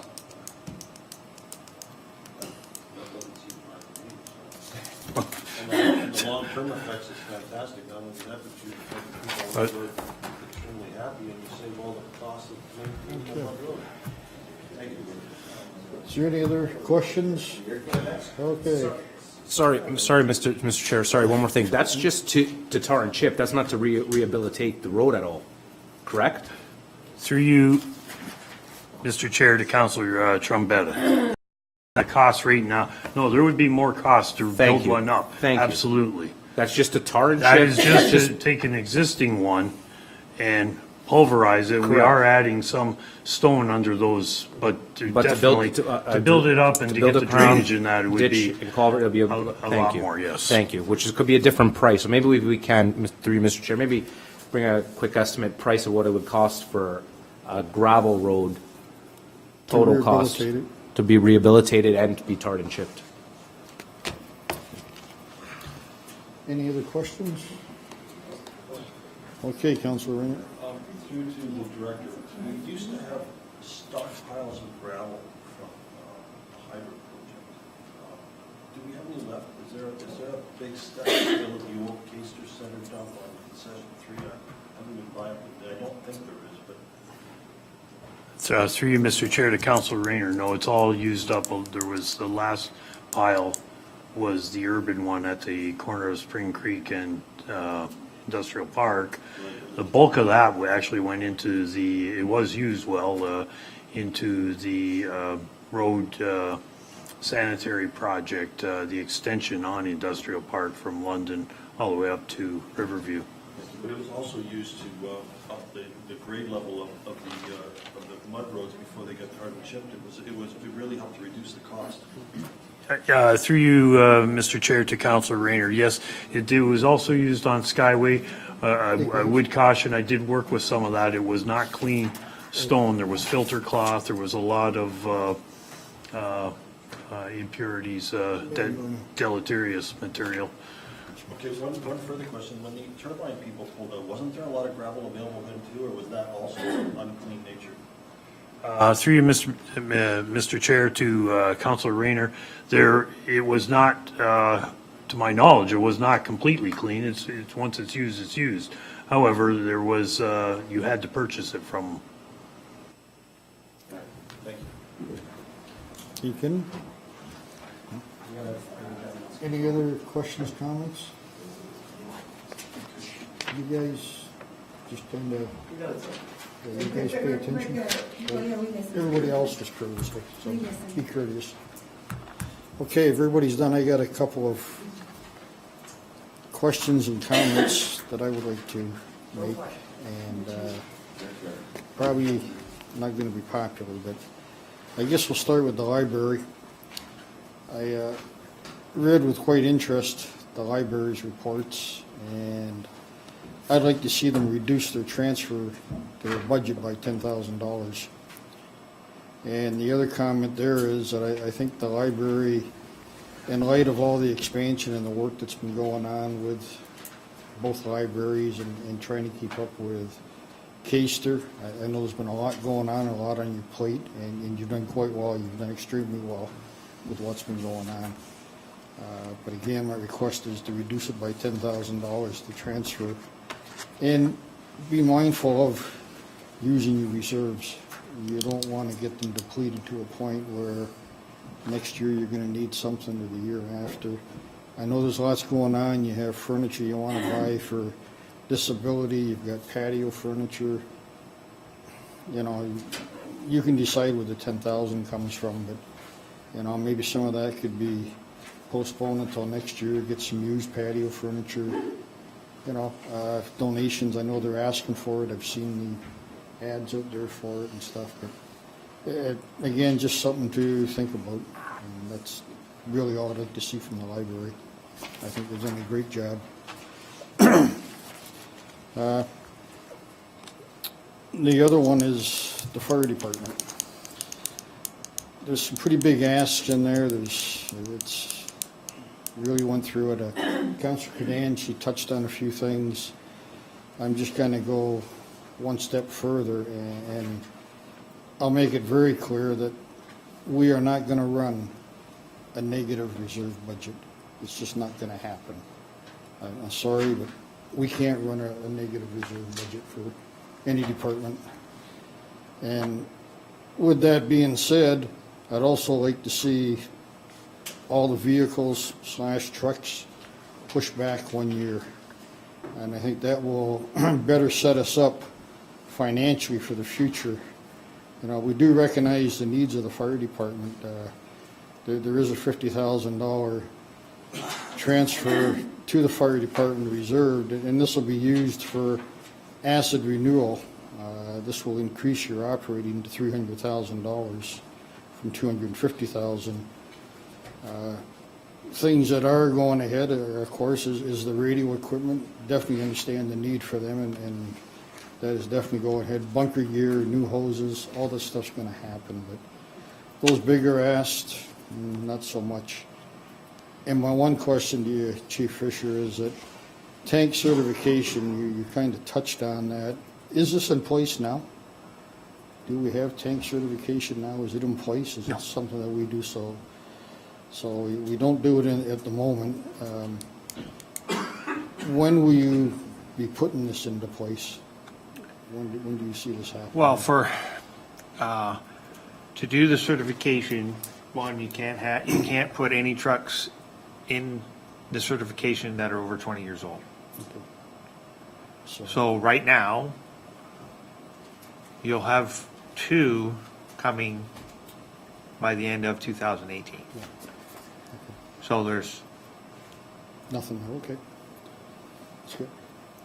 And when they are in the certification plan, what will this do for the community? What will this mean for the fire department and the township? well, it's your tanker shell accreditation is basically insurance-based. Okay? It affects residents that are within an 8-kilometer radius of the fire hall. And that's not how by the crow flies, that's by road. So if you look at it, when I did the distances back a year and a bit ago, it's 8 kilometers to Bismarck and Regional 20. So if you do a little bit of you're not covering a large area of residents. And that's only affecting residents that aren't on hydrants. It's not affecting the town people at all. This is all outside that are not hydrant protected. So, to do the certification, it's not a problem. We can flow, 2,500 gallons a minute for 2 hours or whatever the thing is. It's not the aspects of flowing water. It's, you have wages, because it's a day's work to have these people come in and do the testing. And I think back a year ago when me and the mayor were talking about it, it was roughly about $3,500 for the day for wages. And so it can be done. You're running, like, to do it coming up in the near future, you're not going to be able to, because your 2 tankers are going to be over 20 years old. It reduces your insurance rating. I can't give you that dollar value, whether it's $100 off your insurance. I can't believe it would, but I think it would be very minimal. There's insurance companies that don't even recognize the accreditation. So, is it worthwhile? So there's really no financial gain per se that we can pin our hat on and say, yeah, if we do this, we're going to save X number of dollars as a township or No. a citizen? Or Absolutely not. it's just, okay. Okay, thank you for that answer. And the last part for yourself is these suggestions, maybe you just take them back and think about them, maybe put them into play in the budget, so when it comes back, could possibly reflect some of these changes in there, so we can see what it really looks like. Thank you for that, and moving on, just give me 1 second here.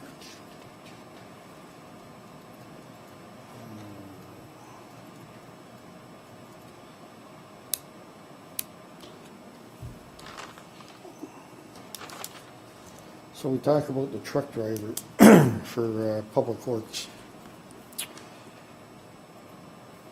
My feeling right now is that we go with 1 truck driver at the present time, and I know we need personnel in the township, in many departments, if not all of the departments.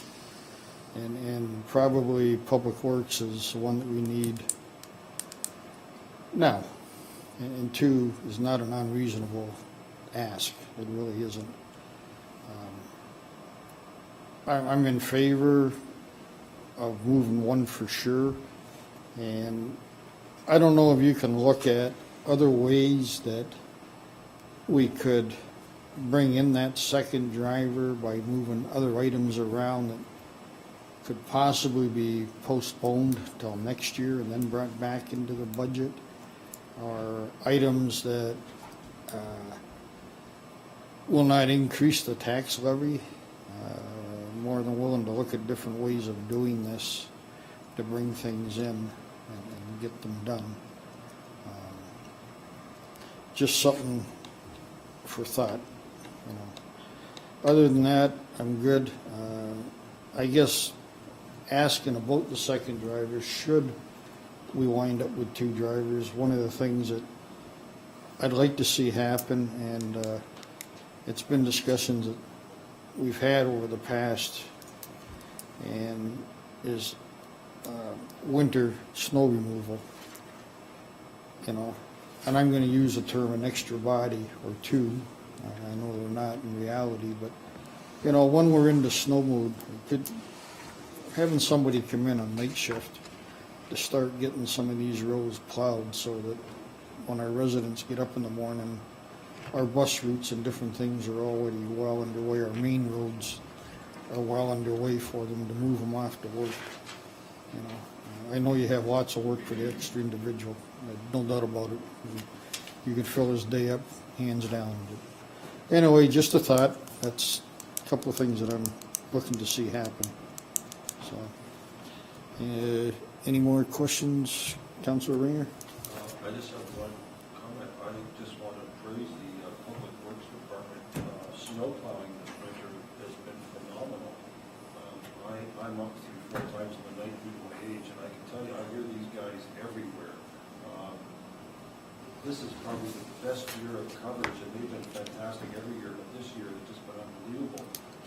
They're not far away from Caister, a good part of a snowstorm, I can tell you that. And I'm extremely impressed with how diligent they are and how often I hear them coming. I think the frequency this year was more than I've ever heard. These roads are extremely well kept and very safe, and that's off to the public works guys. They do a phenomenal job. Absolutely phenomenal. And thank you for that, and no way was a suggestion that they're not doing a good And they're all job. night. They do a great job, but Sorry, Council, Chair Bell, did you not mention at night, like get them ready in the morning? These guys are out all night. I hear them all through the night. The roads are in great shape for the buses in the morning. I realize, but they can't cover the whole township. No, but I'm saying. in I'm my only area- suggesting that we increase it. Okay. I have one last comment, and this is for the building department. It's to deal with the Wallingport Streetscape Master Plan. I know a couple of years ago, first budget on council, it was asked to need to do something out there. Now, my understanding is that they requested $40,000. I'm asking them to go back and get another bid to see if we can't bring that cost down to get that. I'm in favor of doing this, but I think we need to look at getting another price on that to do that and bring it down. And with that, that's all I have to say. Madam CEO.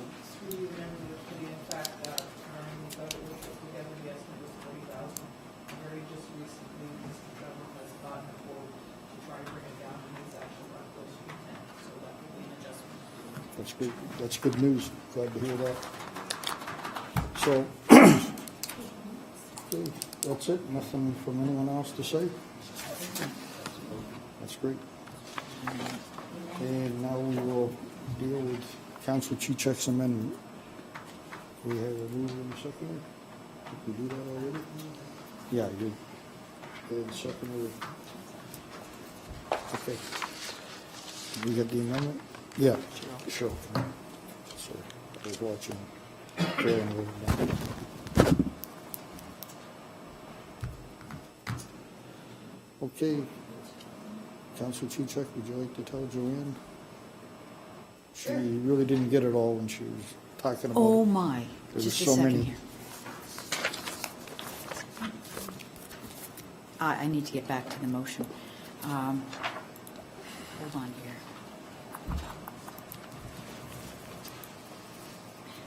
Goodness gracious. You're surprising me, Joanne. Okay, this is an A28-18, right? That condition 2, sorry, recommend, not in the right workplace. Have you got it? Carolyn's got one. Oh, Carolyn's got it, she says. Sorry. I will rephrase anything that my friend across the table doesn't put correctly. Okay, through you. The amendment would read that Section 2 of the recommendation be amended to provide as follows. The council authorize the utilization of $598,974 from the Road Settlement Fund Reserve in order to partially finance road resurfacing project as contained in the capital budget. Does that work, Donna?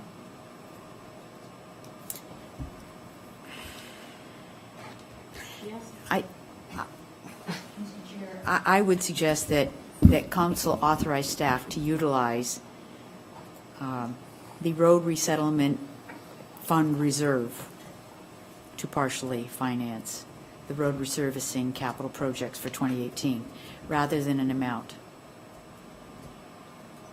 I don't know how much is in there, but we may use it all. Is that fair?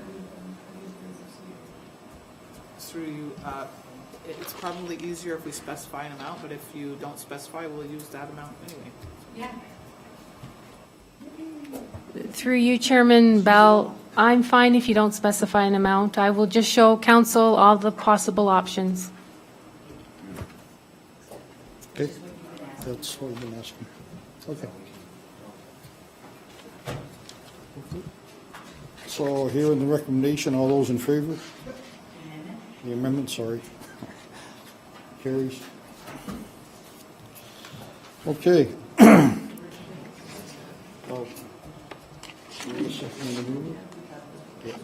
Okay, the original motion as amended, all those in favor?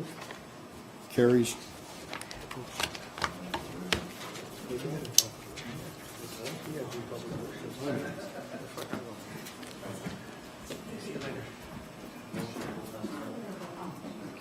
Not yet. Oh, just relax. Okay.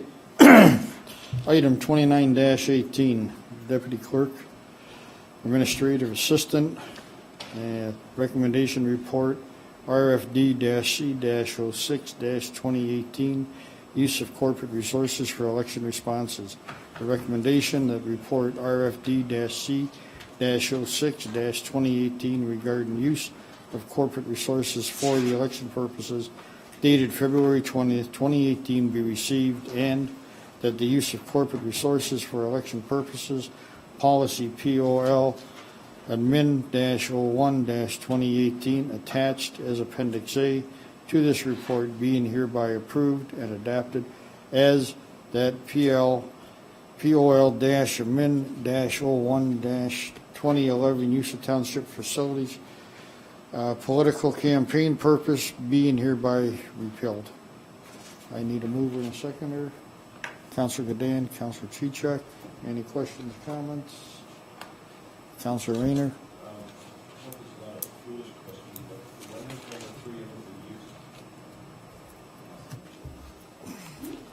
I don't recall if ever been used for political purposes. Maybe I'm wrong. I can't answer that question, possibly. There you go. Madam Through Chair. you to members of the committee, it was a policy that was adopted, but I don't think we ever actually had to use it. This policy will be region-wide. They're going to be very similar so that because we have a regional councillor and we're electing the regional chair at large, it'll assist everybody that it's similar throughout the whole region.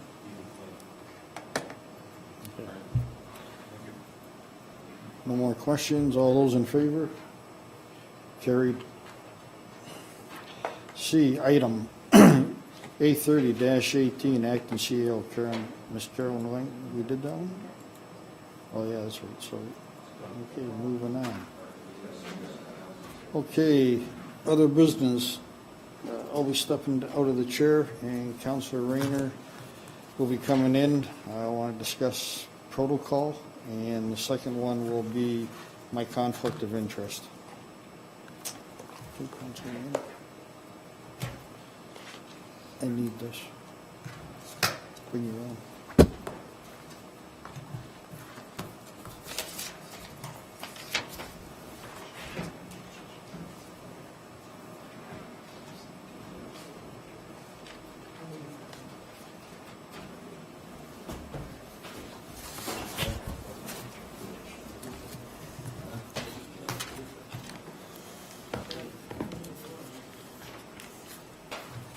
Do I have a motion to go past 11, or should we wait a little while yet? Oh, we're on page 3 of the first part. Okay, other business. A, item A31-18, Councilor Terry Bell, report a call policy, open for discussion. Councilor Bell, you have the floor.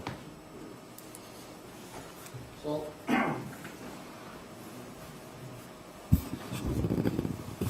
just want to bring up the protocol account. You've got the policies. As you can see, the last amendment was on December 12th, 2005. This policy, it's clear it needs to be updated.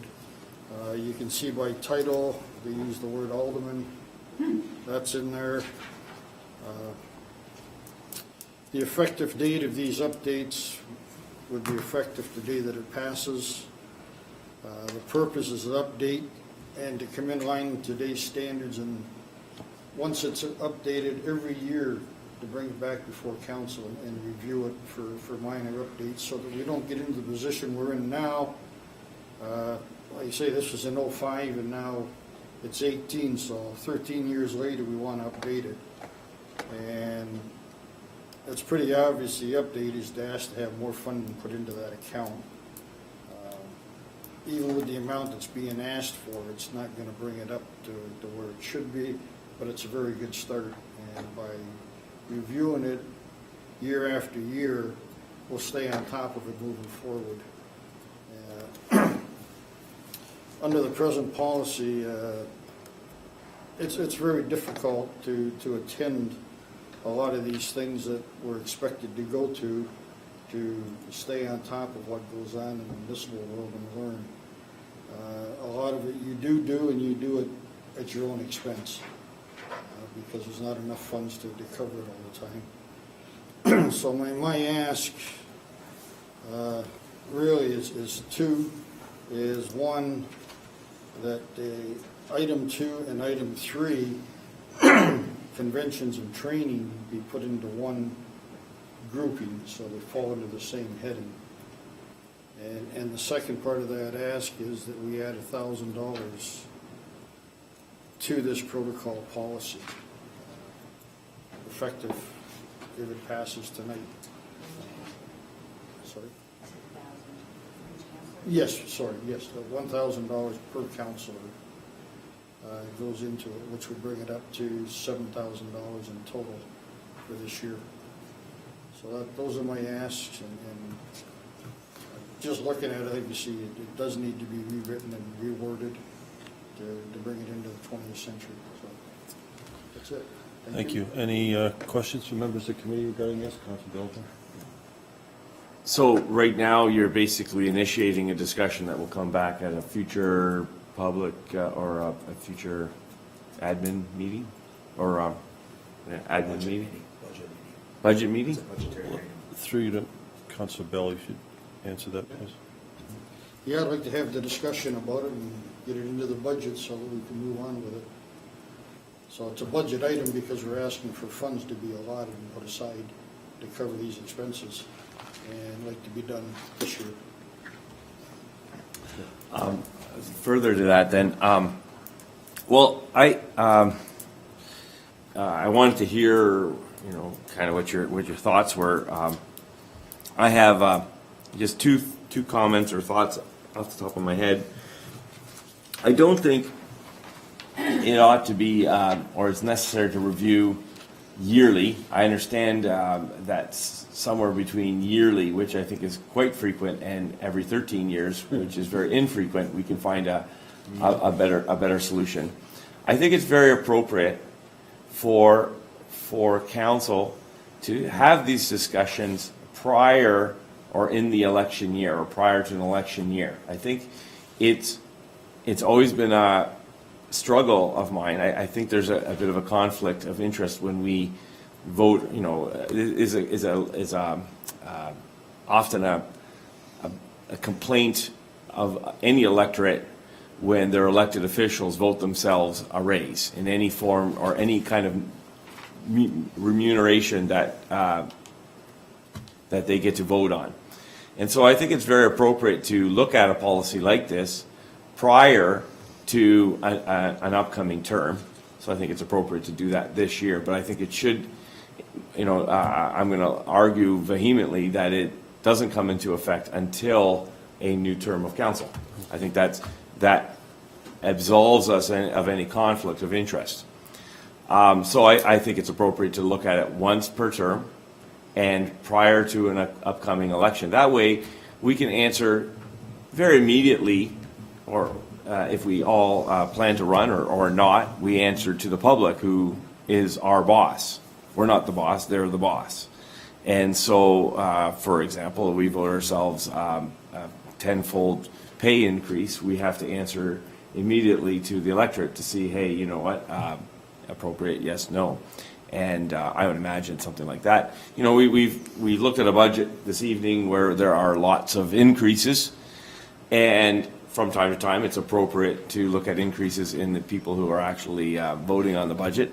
And so I think for those two reasons, those are two concerns that I have for that type of discussion, if and when it does take place. I don't necessarily think it should be for the 2018 budget, but I think it should be something that's in place for the new term of council, which would be the 2019 budget. So I think we should hold the course for one more year and finish out our terms and make it available to new councillors. That way they operate in that under the new term. I understand that there are, you know, and I think it's appropriate. And it's a bold step for any councillor to come forward with it, because of course, you know, it's one of those maybe those white elephant type issues that so I think it's appropriate to discuss, but those are two caveats that I'd like at this time to enter in on the record.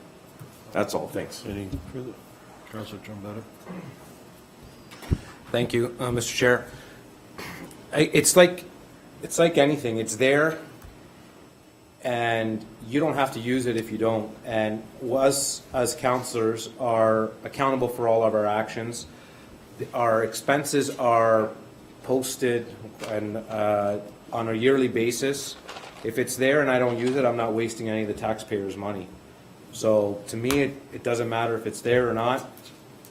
It's there. I don't waste the taxpayers' money. It's there. But it's my diligence as a councillor how to spend a protocol account. If I choose not to, I haven't costed the taxpayers any money. So I think we're all responsible for each other. I don't think one person is responsible for everybody. So those are just my comments, Mr. Chair. Councillor Bill? So I don't see this as a increase to my wages. I don't. I'm sorry. I see this as an increase for me to do my job and do it effectively. As was just stated, that the funds are there, they're available. Whether you use it or not is up to each and every individual councillor. It's also, at the end of the year, it's on public record. Anybody can look at it. Just because it's an account for protocol, you have to follow the rules, and everything gets submitted to our treasurer. And if she agrees with it, then it goes to the next level for final approval. So we're not just submitting willy-nillys, we're submitting legitimate costs to function. So I don't see this as a increase, and I believe it should be discussed tonight and be voted on tonight, one way or the other. I'm okay reviewing it every 2 years. I understand that, maybe not every year, but to let it go for 4 years and then bring it back, and depending on where costs go, you know, you're going to find yourself asking at budget time, hey, well, we need $2,000 more, we need this, or you may not need anything. So there's a lot of catch-up going on over a 13-year period, and it's never moved. And I do believe to simply ask for $1,000 is more than reasonable to help cover the cost. So that's. Thank you. Mayor Joyner? Okay. Wasn't ready to speak today, but anyway. Councillor Trombetta backed up. Huh? Councillor Trombetta declined. Oh, did he? Okay, well, I will agree with a lot of things that are being said around the horseshoe here, and I don't really consider this as wasting taxpayers' money. I think being able to go to conventions and training is part of being an efficient councillor or a politician in this day and age. I do agree that, this should be looked at more than every 4 years. I think it makes sense to look at it at every 2 years. I don't have a problem with looking at it right now in an election year, because I don't see it as part of remuneration either. This is part of your job. Some people go to conferences and training, and some people don't for whatever reason. But I think it's a good resource to have, to be able to go to learn, to meet other councillors, to meet other mayors, other reeves, other municipal staff, and there is a lot of good that comes out of going to different conventions and training all across Ontario and Canada. So, as you know, it doesn't mean as much to me as it does mean to counselors, because I have a different funding source. I must be clear with that some of my training and conventions is paid by the township, and some of my training and conventions is paid by the region. As some councils have said, everybody is accountable, because that remuneration is posted once a year by the treasurer, so what you spend is right there for the taxpayers to see. Thank you. Thank you. Any further questions? Councillor Bell, how do you wish to address this? You want to put a motion forward? Put a motion on the table. Okay, how would you like it written? Joanne, if you could. I believe that the CEO may have something written there. Discussed earlier. Basically, I'd like to request that the protocol be increased by $1,000 and that item 2 and 3 be grouped together. And what about your review process? How often? Have training and conventions into one, and the review every 2 years. Okay.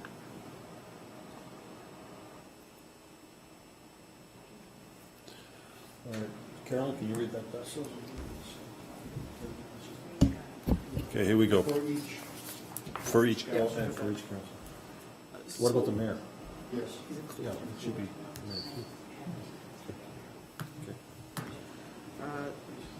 So very quickly done, that the protocol policy be reviewed, be increased by $1,000 per member of council, and that item 2 and 3 as contained in the policy be grouped together, and that the policy be reviewed every 2 years. Is that satisfactory, Councillor Bell?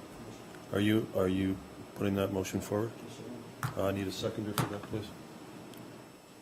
A seconder? Mayor Joyner. Any further questions? Oh, Councillor, same time. Councillor Bills, may you go first? Yeah, thank you. Your hand first. So I didn't know that we would be advancing. I thought it would come back at a future time, because I really haven't had a whole lot of time to think about this. But I am curious to know the councillors' reasoning for grouping convention and training together. To me, they're two different things. It's a small point, so there's a reason for him doing it, and so I'd like to hear that. Councillor Bills went through to Councillor Bell. Could you please address that question? Yeah, for sure. To me, it's the same thing. Whether I'm training or going to convention, I'm going to the same thing. I'm not doing two separate things. I'm going to the convention as part of training. I'm learning something. That's why I'm going. Or I'm going to a specific class. I'm going to learn. I'm being trained. That's the only reason. Why have them items separated on that? I mean, if you want to have them separate, it don't matter, because at the end of the day, the funds are all coming out of the same pot. So it's a matter of how the treasurer would like to put them. Does she want to itemize them as, well, he went to training day, he went to, it's irrelevant. And through having discussions with staff, it was felt that to collectively put them together was the best way to go. That's why these requests made. I still don't see necessarily a reason, because each item is not a specific percentage, for example, of the protocol. You can spend the whole thing on a group of conventions, or you can spend the whole thing on a group of training. So it's not necessarily, I heard your explanation. That point is kind of, that doesn't matter. I still prefer to see them separate. I don't think that the reason is,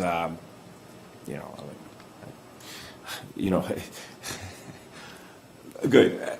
Let me just stop. I'll just stop muttering and stammering. I heard your explanation, and we'll let it go at that. Thanks. All right. Councillor Chicha.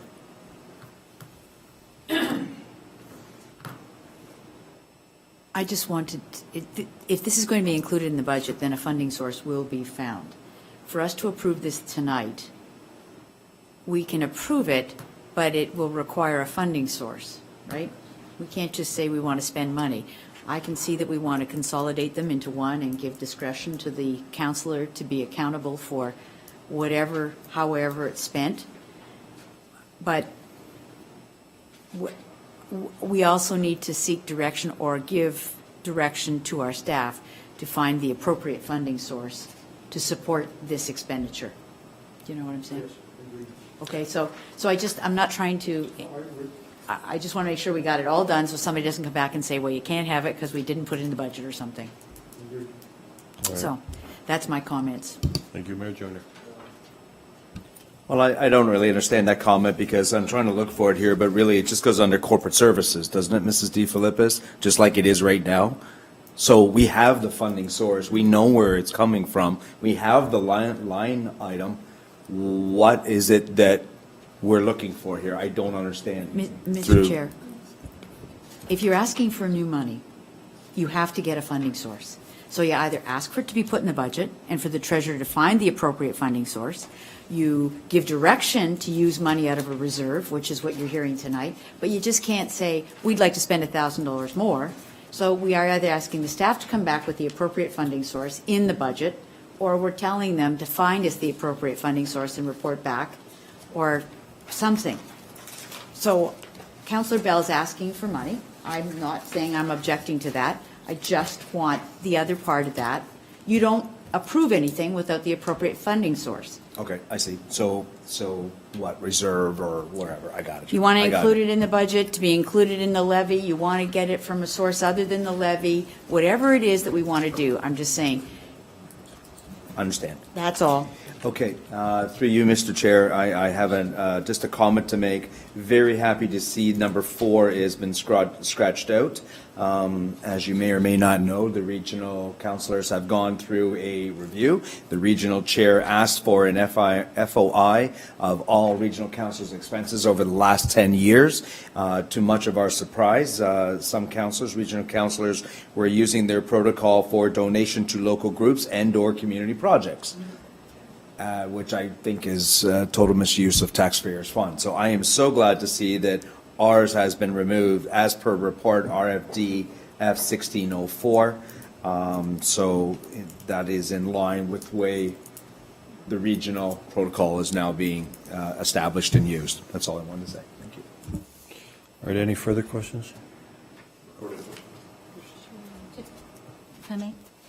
Just one quick question to our acting CAO. So when this policy is reviewed, then the language will automatically be cleared up, I'm assuming?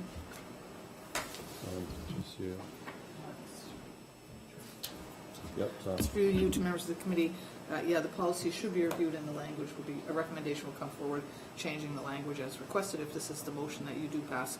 On another note, Councillor Chichok is correct. You need to advise us if this increase is going to be included in the 2018 budget or if it's going to be considered for 2019, because the treasurer would have to make an adjustment to her budget if that's the recommendation.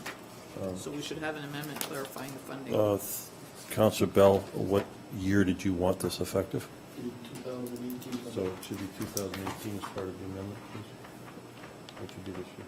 And the seconder would have to agree to that addition. Yes. Seconder? The mayor does agree to it. And he wants a recorded vote. Joanne, you want to do that, please?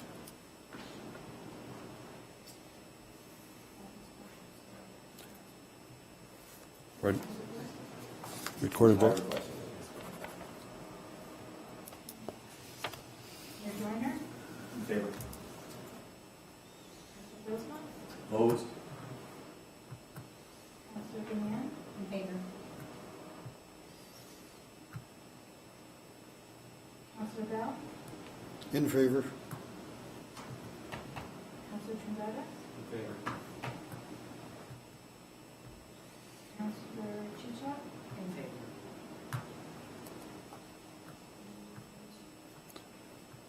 Councillor Rayner? Support. Okay, that concludes 6 support. No, not. That concludes item A31-18. Item A32-18 is a conflict of interest declared by Councillor Bell, and I will read it now.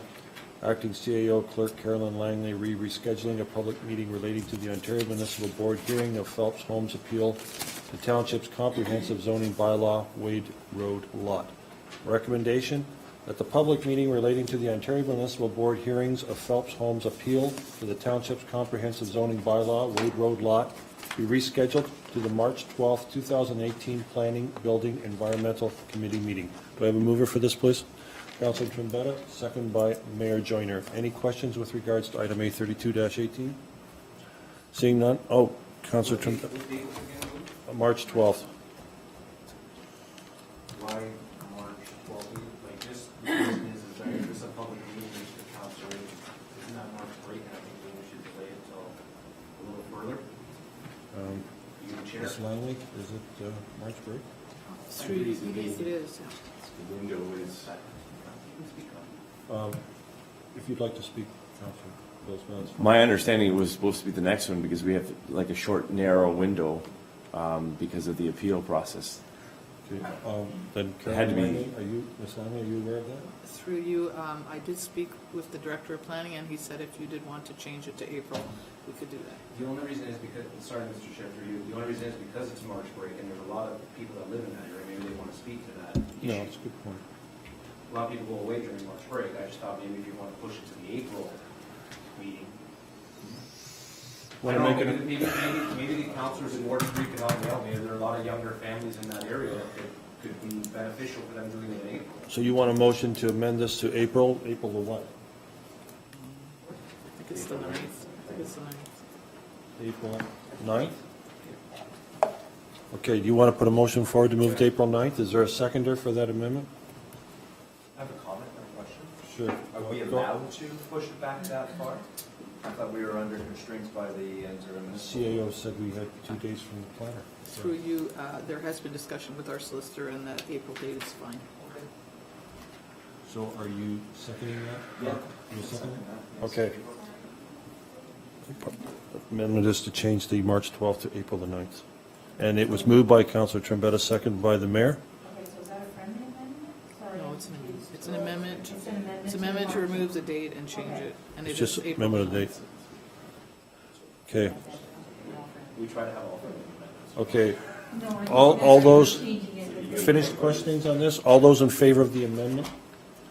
And all those in favor of the original as amended? That's good. Thank you very much. That completes my section. Councilor Bell, you have the chair again.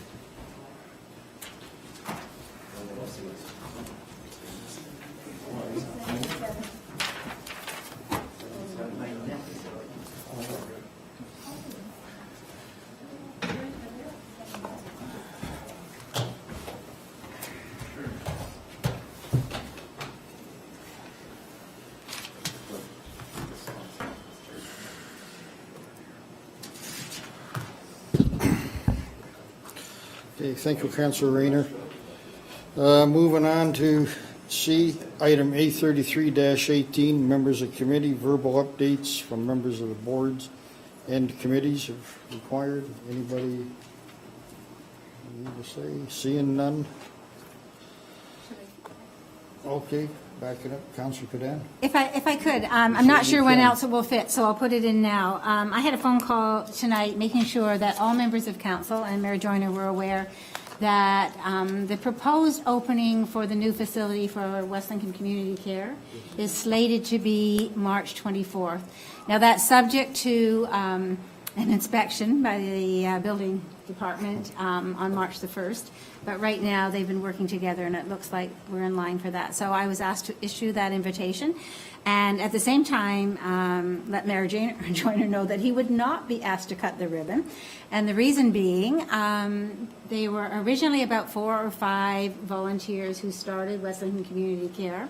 And one of those, ladies, Doris Allen, is still alive and well and in the community, and they thought it would be appropriate, since it was a community-based organization, to ask her to cut the ribbon that day. So I did ask that to make sure that we had clarification, but you certainly are all invited, 11 o'clock in the morning on the 24th of March. Thank you for that, Councilor Cadan. Anybody else? Okay, seeing none. D, item A34-18, members of committee, other business, items of the informative nature, which we just had. Okay. Just real quickly, there's still time to sign up for the Coldest Night of the Year walk, which is happening this Saturday, the 24th. The name of the team is West Lincoln Tukes Naturally, And if you don't want to walk, that's fine, but if you could just even, pledge us $20, we would be happy with that. Thank you. Councilor Bozmer? Well, I was going to say that too. I plan to walk, different team, but I was going to highlight that there is. Councilor Rayner? Yeah, just an update to those people who are aware of my chicken slaughter in July. The second group of hunters had come to my place on the weekend and let me know that although Jane Whitcomb from the Ministry of Agriculture and Food wanted proof, we now have 66 coyotes on the list. Good. So, yeah, they're out there. She just doesn't believe us. Thank you. Okay. New business, seeing none? What, hang on. Sorry. Just a quick note, I wanted to just mention that Donna worked very hard and did a great job on this, pulling together this budget under the circumstances of her new system and the challenges of trying to get everything in order. And also members, or rather the senior management team did a good job of trying to keep things in order. We all knew that there were lots of pressures coming forward this year, and we know there will be some more coming forward next year, and I just want to commend them on a job well done, particularly Donna, because she certainly had some challenges on her hands. So, Good. Very good. Good job. Councilor Rayner? I'd like to add to that, it was very easy to follow, it was very well presented, and it allowed the questions we needed because it was presented in such a way that we could ask the questions. So it was an excellent job, thank you very much. Yeah, I'd just like to say, too, I actually like the new format, Don. I found it much easier to follow and to look at. So, so in terms of the accolades, I also like this new setup. Thank you. And I'd just like to ask one thing of the treasurer. In future, could we make the schedules considerably bigger? They're very tiny. Okay. 12, we have no confidential matters, so this meeting's now adjourned at 10:05. Thank you.